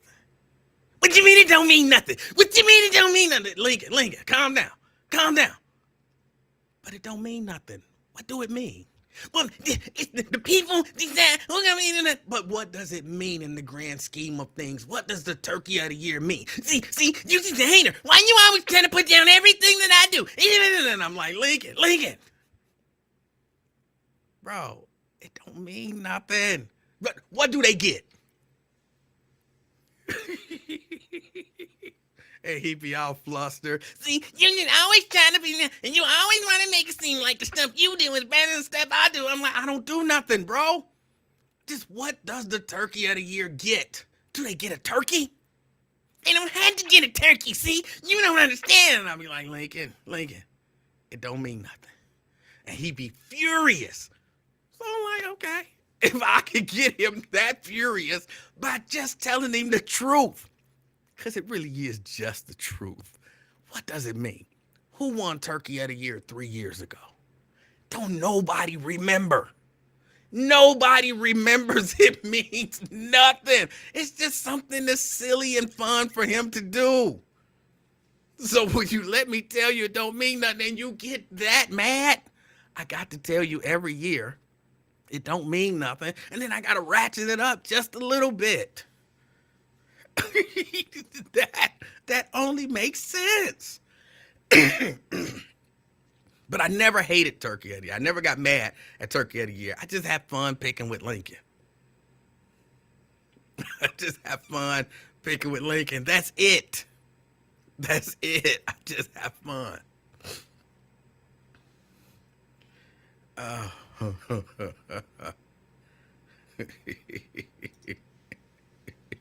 Just thinking about it cracks me up.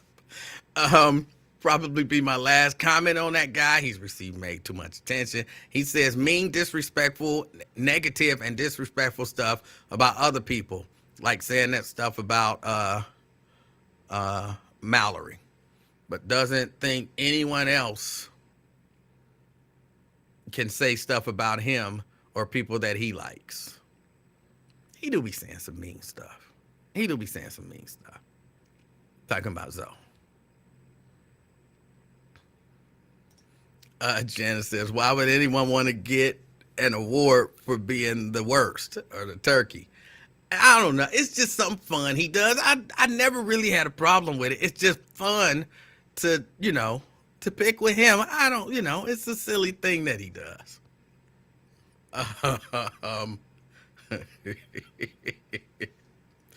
Are you the reason that there is no friend of the week? Even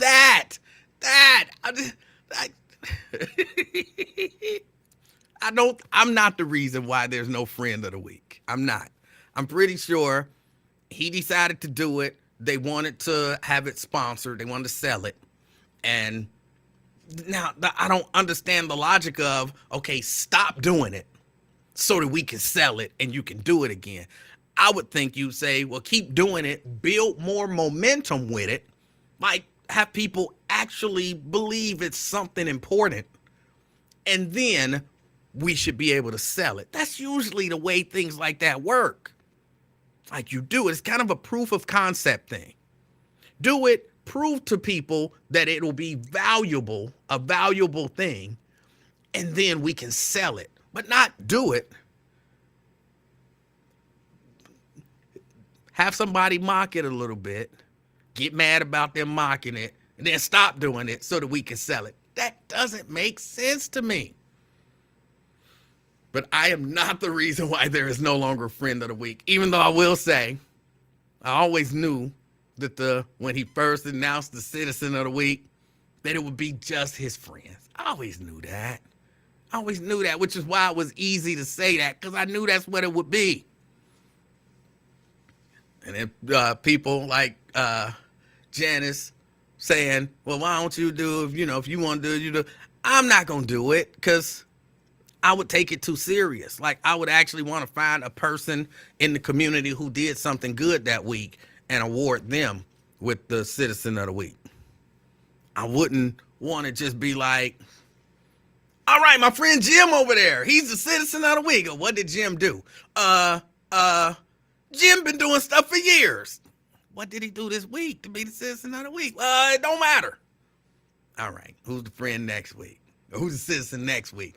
My friend Todd, he's the Citizen of the Week. Well, what did Todd do? Well, Todd did stuff, he's been doing stuff for a long time. What did he do this week? It don't matter.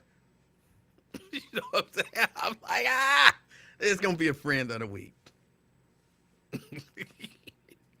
So I knew it was.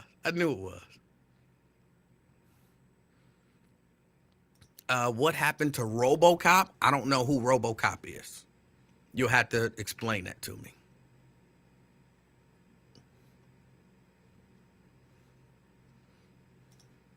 I don't know why Lincoln feels he has to justify his decisions to do something. He doesn't have to justify it, but I even want to go this deep into it. See, you have to understand this about Lincoln Ware. The top priority on Lincoln Ware's life list is to be liked. If y'all don't believe me, that's fine. But priority number one for Lincoln Ware is to be liked. He has to be liked by everyone. And kind of, if you don't like him, then he's your enemy. Because he has to be liked. So if you're critical of something that he does, he takes that as you don't like it. So he want to explain it to you so that you will understand it and not be critical. Thus, you like him.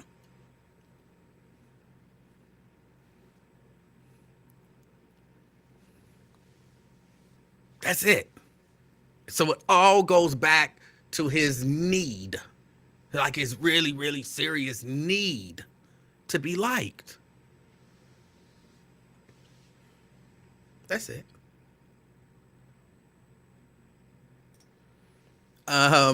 Since you spilling tea, please tell your viewers I told the truth about the secret meeting at the Chinese restaurant that Ross Love took us to. Okay, I can't 100% verify that. Here's why. I wasn't invited to the secret meeting. I wasn't invited to the secret meeting. Now, I heard about the secret meeting, not just from you, but from everybody who was there. But I wasn't invited to the secret meeting. I was really new at the station at the time. So I wasn't invited to the secret meeting. But you, along with, I don't really want to throw out everybody's names.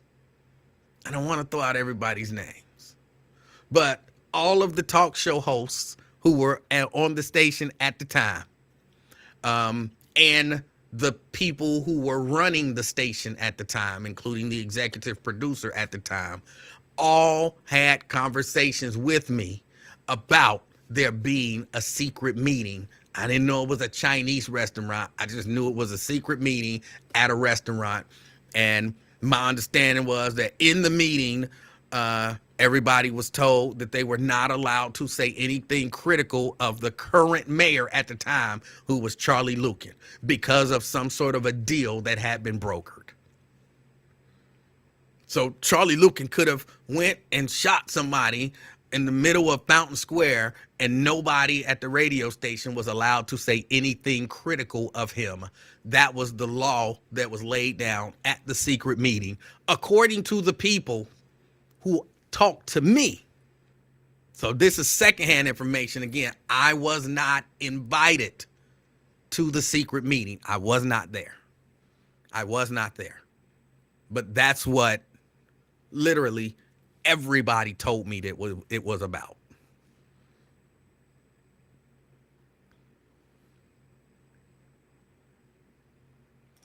Janice says he gets to use his own criteria just like you would. No one ever said he couldn't. No one ever said he couldn't. But if I came up with a Cincinnati Citizen of the Week, and week 1, my wife. Week 2, my daughter. Week 3, my granddaughter. Week 4, my sister. Week 5, my other sister. Week 6, my other sister. Week 7, my other sister. Week 8, my brother. Week 9, my brother. Week 10, my cousin. You'd be like, hold on.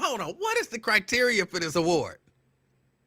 Yes, that's just a Family Member of the Week award. You would have every right to say that. Now, I can keep naming my family members as Citizens of the Week, but you would have every right to be like, hold on, what's the criteria? What are you? How did they win? So, yeah, he can do whatever he wants to do. He can use his own criteria, but I get to criticize him based on the lack of any criteria. That's it. Secret meeting. Yeah, there was a secret meeting, as my understanding. I need an enemy of the day. I would have a new one every day. I would probably have a new one every day.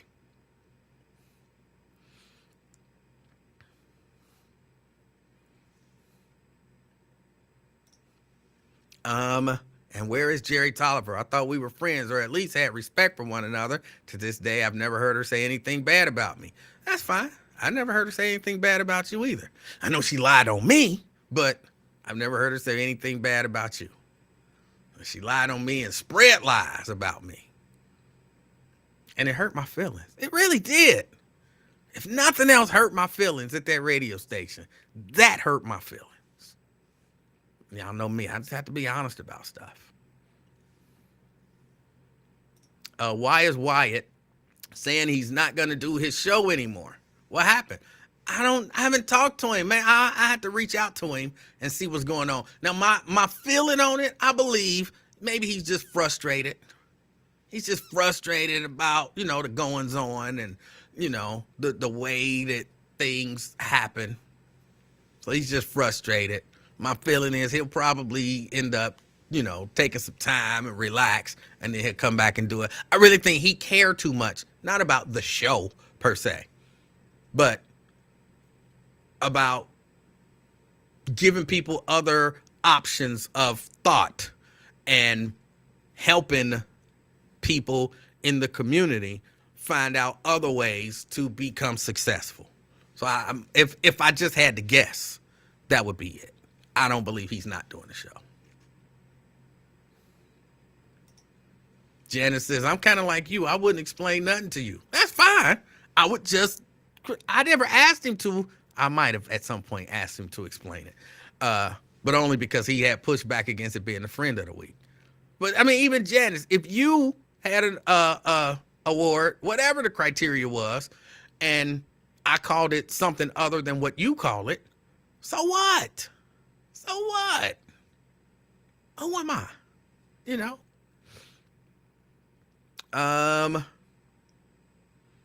You are a pain in the A, he says. I imagine I am to him. I really do imagine I am, but it's, also kind of fun.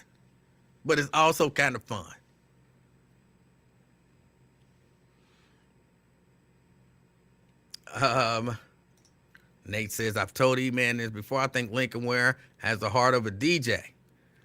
They have to be liked to be successful. You wouldn't hire a DJ unless you like him. And that might be it.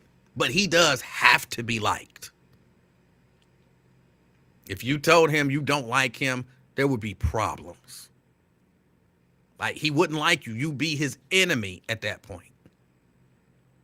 Or even if not just saying, I don't like you, but if you're like, and he's like, do you like me? And you're like, you're all right.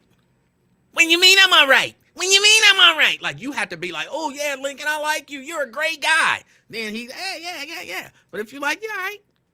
When you mean all right? Like, you're his enemy at that point.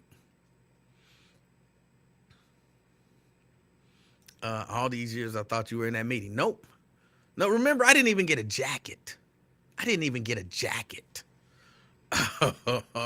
Yep, and that led to the can commission. It sure did. Let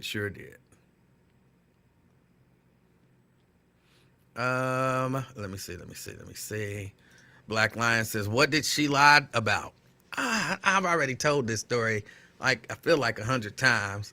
When they all got fired, Sister Speak, Nathan Ivey, or Dion Griffin, whichever name you want to use, it's the same guy. All of them, when they all got fired, I was late. Here was something you had to know about me. I'm late. I'm late. I am chronically late. I am the embodiment of CP time. I am chronically late. And not really, really late. I'm like 2 minutes late. You know what I'm saying? Something always happen. And so I'm like 2 minutes late. 2 minutes late. Supposed to be here at 10. It's 10:02. Ah, damn it. I was trying to be here at 9:50. I'm late. The earlier I try to be here, somehow I still end up there at 10:02, 10:05, something like that. So, she had been getting on me about being late. So I show up to work that day, and I'm walking across the street to come to the station. I'm kind of hurrying because, I'm about 2 minutes late. So I'm kind of hurrying to get in there, and I see her car turn the corner. And I'm like, oh, damn it, I got caught. Because I could sneak in there. Like, I believe at the time, Chad ran the board for the morning show. I think it was Chad. It might have been Terrence. But I would call them like, hey, I'm like 2 minutes away. And they'd be like, I got you. It ain't no big deal. And I get in there, and then, they would leave, and everything would be good. She wouldn't even know I was late. But sometimes she would know. So I'm like, damn it, she caught me. So I'm crossing the street, and she pull over into one of the parking spaces. I'm like, oh, she about to let me have it. For being late. I go over to her car, and I see all her stuff in the car. And I'm like, what's going on? And she like, they fired me. And I'm like, what? She like, they fired me. I'm like, oh, why? What happened? She explains, they flipping the station, blah, blah, blah. And so, the only people that they keeping is Lincoln Ware and you. Everybody else on the station, they fired. I'm like, oh, no. And she like, she kind of break it down one by one. They fired Nathan, they fired Sister Speak, they fired, everybody. And I'm like, oh, no. And the only people they keeping is you and Lincoln. I'm like, oh, what? And she like, did you know they was going to fire me? And I'm like, no. And she's like, are you sure you didn't know? No, I didn't know. Emanuel, did you know? No, I had no idea. I'm finding out right here. Like, I'm like, what the hell am I walking into? And she like, well, they did. They fired me. And I'm like, what? Anything I can do? Like, I don't know what to say at this point. And she's like, Emanuel, why did they put that program on your computer? Now, there's a little backstory here. The program director is in charge of scheduling all the music. And periodically, the program director, Jerry Tolliver, will forget to schedule music. And when she would forget to schedule music, soon as midnight hit, well, actually just a little after, there was nothing there. So it would play all of the commercials for the day and then silence. And so the silence sensor was scheduled to call my phone, and then I could hop up at, usually around 1:30 a.m. run down to the radio station, schedule the music, do a clear and re-import, put the schedule in. Then I had to descript all of the commercials that ran that wasn't supposed to run early in the day, and then put the whole schedule in, and then go back home and go to sleep. And then I would let her know that, hey, you forgot to schedule the music last night, so we was off air. But that had been a years thing, right? That had been happening for years. No biggie, it didn't happen all the time, it just periodically. Well, the day before she got fired, she forgot to schedule the music. I just did the same thing as I normally do. Go down, put everything in, clear and re-import, do the schedule, describe, whatever. That maybe it was 2 days before, because the day before I had done all of that, the engineer comes, same engineer that's there, and he's like, what happened last night? And I'm like, I had to come in and schedule and everything. And he's like, he's a cusser. He's like, F this S. God damn it, and I gotta put this program on your effing computer, and then before you leave at night, you can check it and make sure that everything's scheduled so we don't go this effing stuff anymore. It's so effing out of control, and F this S, and So he puts the program on my computer. Now, I'm not supposed to have a program on my computer because I'm not the program director. That's the program director's job. So because he puts the program on my computer, I go down to Jerry's office and I say, hey, Jerry, just so you know, you forgot to schedule again last night. And she's like, oh. And I'm like, and Rob is putting the scheduling software on my computer so that I can schedule it. And she's like, okay, that makes it more convenient. And I'm like, okay, if you ain't got a problem with it, I ain't got a problem with it. But I'm gonna let you know, because, I guess technically I'm not supposed to have this program. And she's like, all the assistant program directors have it. And I'm like, I'm not the assistant program director. And she's like, well, you really kind of are by default. And I'm like, all right, if you cool with it, I'm cool with it. So no biggie. Then, of course, the next day, everything happens. So she says to me, now at this point, why did they put that program on your computer yesterday? And I'm like, I told you why. I told you why they put it on there. She's like, I think you knew. And I'm like, I didn't know. And she's like, you sure you didn't know? And I'm like, Jerry, I had no idea. Now, of course, keep it in mind, I'm late. I'm not saying, I didn't say this to Jerry. I'm saying this to y'all. While this whole conversation is going on, I'm late. Like, I thought she busted me for being late. So while this 10-minute conversation is going on at a parking spot where I was 2 minutes late before, now I am 12 minutes late. And they already firing people. You know what I'm saying? I don't want to get fired. So I say, well, Jerry, I didn't know, but let me run in here and I'll call you later. And she says, don't worry about it. And I say, don't worry about what? She says, don't worry about it. Don't worry about what? Calling me. So I'm not sure what you mean. I got to go in there, but I'll call you later. And she says, no, don't call me. I'm like, Jerry, I got to go in there. I go on into work, and then that's when the general manager pulls me aside, and I'm like, damn it, now I'm about to get fired for being 15 minutes late. But he pulls me aside, he pulls me into a room, and then he tells me, just before you hear it from anybody else, we just fired Jerry and Nathan and, blah, blah, blah, blah, blah. He explains everything to me, and I'm like, okay.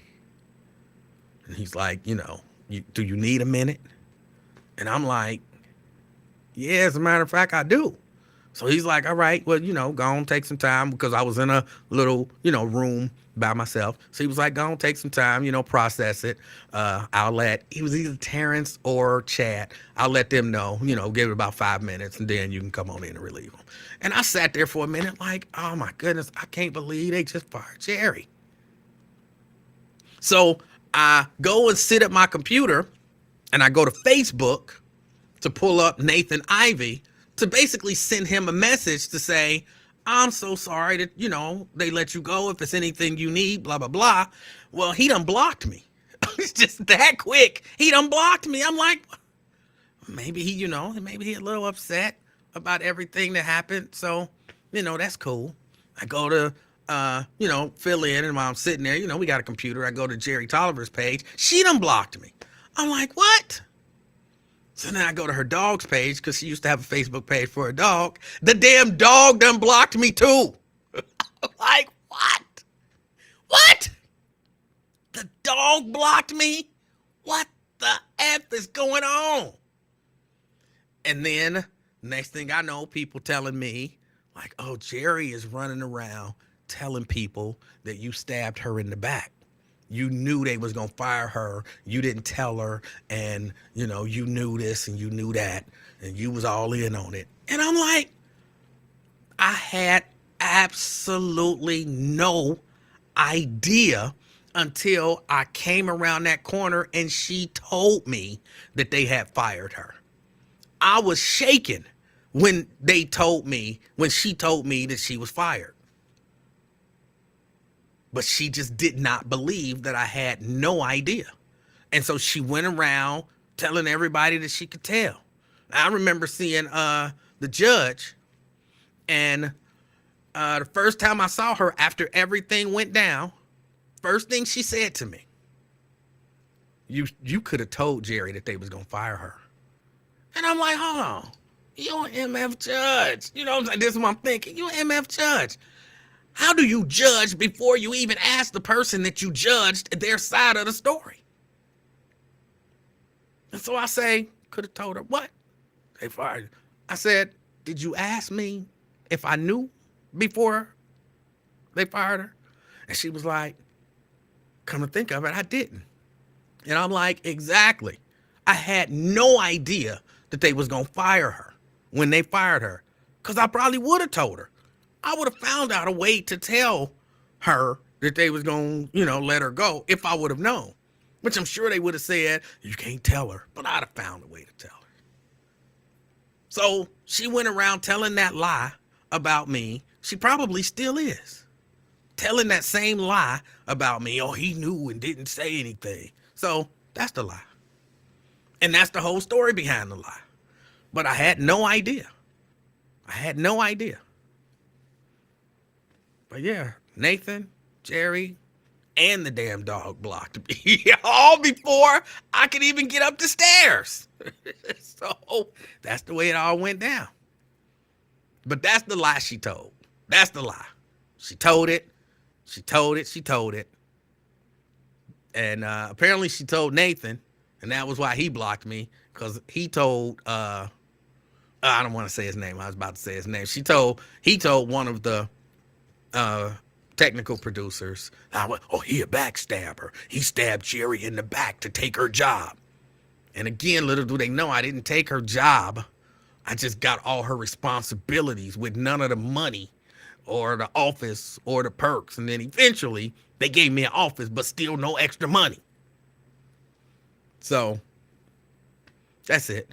But she told me not to call her. I haven't talked to her since that moment when the last time she said, no, don't call me. I didn't call her. And I will never call her. And I guess I will never talk to her. Actually, I did try to talk to her a few times because I saw her out a few times and forgot that we was beefing because I was kind of excited to see her. And I'm like, hey, Jerry. And I'm like, oh, we beefing. Her and Nathan used to do that to me. Like, oh, we beefing. I forgot. Oh, we beefing. And so I tried to, speak to them both a few times. They wouldn't speak to me. So that was that. So I haven't talked to her. And that's just that. I felt bad about it. For a minute, I was a little angry about it. But now, I don't give a fuck. The way I see it, you lied on me. You spread a lie about me. And you didn't care how it might or might not affect me. So, F you. I guess that's it.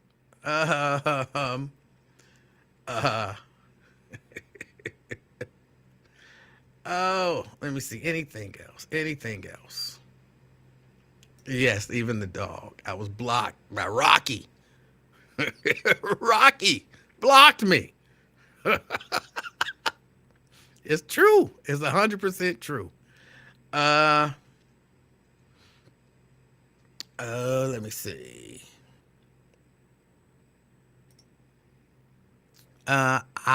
You had to do is say, "Can we talk?"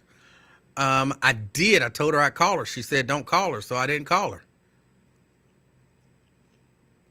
Have you talked to Jerry Tolliver since then? Nope, not even one time. Uh, Hold on a second, twin. Shahara says she probably really believes it. It was such a big blow. I'm sure she had to come up with something to make it make sense. Wrong, but I understand. I miss them all. All right.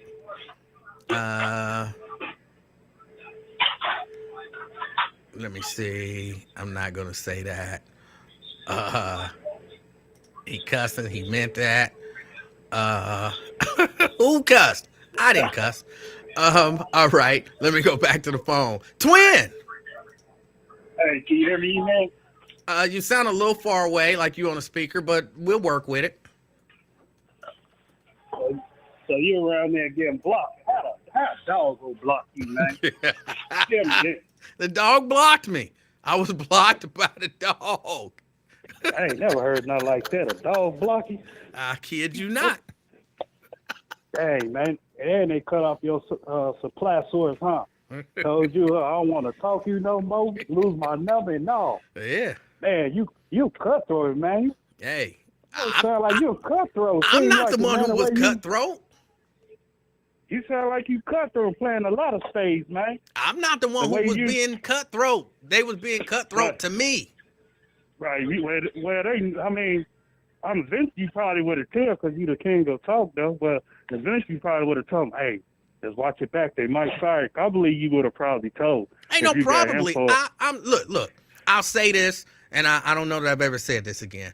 I would say Jerry Tolliver was like one of the 4 women who was outside of my mother, who I viewed as like closer to me, like, kind of a mother figure, right? Because I know, yeah, and I know she was there for me. She protected me. I don't know how many times from being fired, because I technically was fired from the Buzz on at least 3, maybe 4 separate occasions, but they rescinded the firing before it actually got to me. Jerry saved me. I think 2 of our engineers saved me from being fired on multiple occasions. We cutting the budget, and so he's got to go, and the engineer be like, no, you can't let him go, because you don't know how many times he come in here in the middle of the night and he'll get either station on here. I don't even have to tell him what to do. He understands all of this stuff, so he can, without him, we'd be in big trouble. And then they changed their mind. That happened at least 4 different times, but I think even more. So, I looked at her as more of a mother figure, and for her to kind of, the way I felt like, turn on me. All right. That's kind of dirty, man. If you look at it like a mother figure and y'all close like that, eventually I'm going to tell you, hey, dog, hey, man, they about to fire you. Just be careful. Hey, just don't go in there acting stupid. Well, I'm about to give you heads up because, hey, I know we close like that, and I look at you as a uncle, brother, mother, and stuff like you explained. Yeah, man, just inform me. And that's why I say, if I had known, I would have definitely informed her. She would have known, that this is the plan. And I would have found some way to tell her, like, hey, whatever. But because I be telling people because I'm in Union Store, I tell them, and I got their number. I say, hey, give me their number right quick. I say, dog, don't come to work. I say, they about to fire you, because I look at the report first. I'm like, dang. I guess it's justifiable then to fire him and stuff. And so I tell them in the door, hey, don't get embarrassed. Don't waste your gas, bus fare, however you get here, because they about to fire you, dog. And I just give them heads up, because I'm a nice person like that, man. Well, here, I can tell you exactly what I would have did, just because I know me. I would have, off company time, I would have called her, and I would have said, Jerry, I understand that somebody is going to lose their job tomorrow. and it's somebody, in the position of a program director, and I don't think it's on the Wiz or on Mojo. And she'd have said, huh? And I'd have said, I can't tell you what's happening, but my understanding is somebody gonna lose their job tomorrow, and it's gonna be a program director. But I don't think it's the Wiz or Mojo. So I would have told her in a way to be able to actually deny. I never told Jerry Tolliver that she was getting fired, but I would have basically told her she was getting fired. So do you ever think about, I know it won't go happen, whatever. I mean, it's up to you. You ever think about going back there to the Bulls? Not really. Don't you miss it a little bit, though? Don't lie. Hey, no, here's what I miss. I miss the people. I know, and I miss the back and forth you and Lincoln, because he be in denial about a lot of stuff, and he don't want to say it. I don't know if he want to lose his $10 million or not, but sometimes he be lying.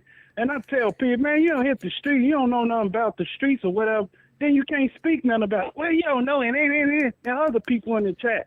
And I know they go tell them, but I don't give a fuck. so I know. And that's how it is. But I just miss when you and him used to go back and forth, though. I miss that too. I miss kicking it with Lincoln. It was so funny, man. As much as we went like back Shannon and Sharp forth, and that other dude. Yeah, as much as we went back and forth and argued and all that kind of stuff. Most of the times, we was cracking up about stuff because Lincoln is a absolutely hilarious dude. So most of the time me and Lincoln was laughing. Every once in a while he would try to fight me, but for the most part we was laughing and joking about stuff.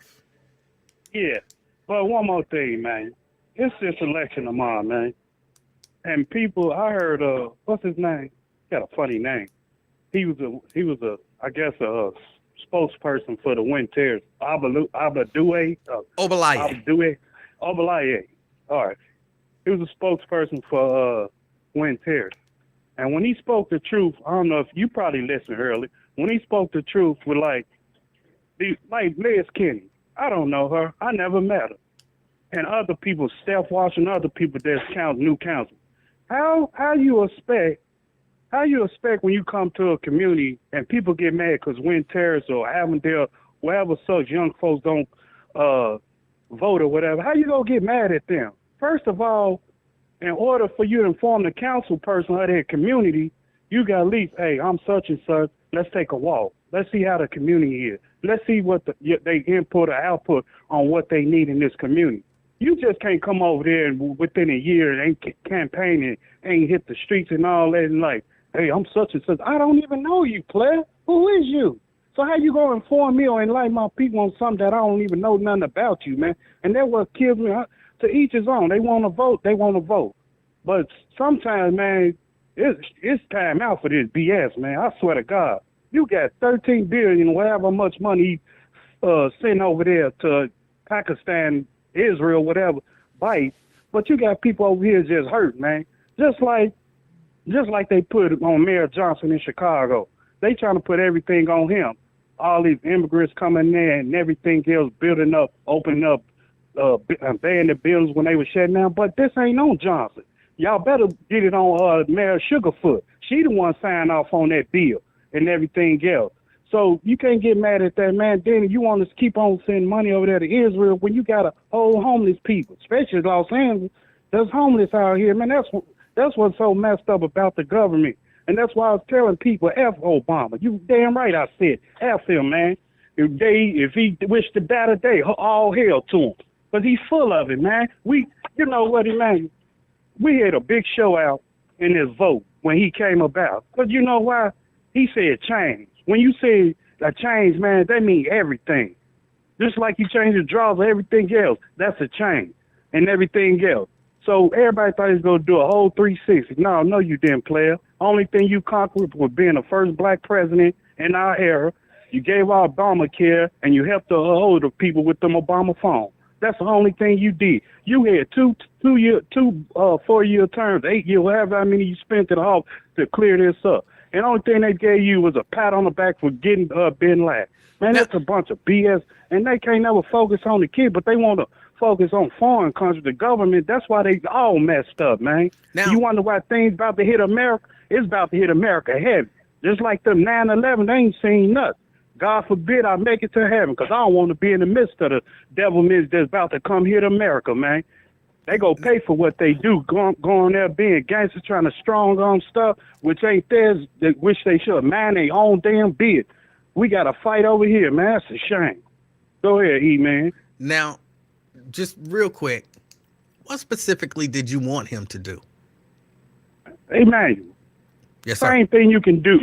Man, same thing you can do anywhere. You go out there and find, y'all can waste y'all time finding Bin Laden and all that. You could have made a big change. Man, just like this, Emmanuel. They told us we gang bangers, we gangsters. Mm-hmm. We never said we was gangsters. But y'all were. No, we weren't. See, there you go. We never called ourselves gangsters. What did y'all call yourselves? We was going to develop. They put the gangsters on. No, what was the name of the group? I ain't say let me take that back. They call us gangs. That's what they call us. We weren't never called a gang. We was an organization before anything. All right, what's the name of the group? It's Growing Develop. No, what was the name of the group? It was Gangster Disciples. Right. And then when I'm saying a gang though, we was an organization. We wasn't no gang, man. I'm trying to tell you. Y'all was a group of people organized to commit crimes and violence, calling yourselves the Gangster Disciples. Y'all was a gang. Why you think we was so what was Black Panther and them being when they was coming up? I would have called them an organization, man. They was an organization but trying y'all to was like selling crack. the people, man. But y'all was like selling crack. Huh? Y'all was like selling crack and killing people. And they bought that into the hood if you listen, man. It don't matter who brought it in. Y'all was still selling it, right? Who put it up in the community, It don't matter, but y'all was selling it. Hey, who put it in the community, though? The government put it in the community, but y'all was right and call us to fight among y'all each called other, yourselves right? gangsters. Y'all sold crack and killed people. Y'all was a Nixon, gang. Nixon and Hoover put that on us. Said that we gangs, and then that's what broke up. They put if you know the story about it, they put Larry Hoover and David Boxell, who is dead. Larry Hoover started the Gangster Disciple. David Boxell was a black disciple. He started there. When they got into it, and that's when it branched off. There's more gangs in Chicago more than anything. You got High Supreme, Right. in fact, all type of stuff. So Yes. they the one put that on us, man. And people be trying to kill me with that. Well, y'all was a organization. Y'all did. Man, the white folks brought that to the community. We was doing that, and then it just, It don't matter hey, you who can do brought this. it. Y'all was a group of people working together to do criminal activity. I understand, yeah. It was a setup, man. The system was basically set up to lock a lot of black people, which they've been doing forever. Then y'all trying to do this passive law with the weed and all that. Y'all should have been past that. Oh, because y'all making the dope down, so y'all still sell y'all pills or whatever, let people buy pills and all that. Then the government messed up. Ain't nothing but a cover up, man. But I'll tell you, they better focus, man, because we about to get hit hard. And I pray to God I don't be in the midst of it. All right, man. Thank you for letting me preach. Thank you, sir. All right, y'all. I got to get out of here. I'm really late. Really late. But you was a gang member. It was just a gang.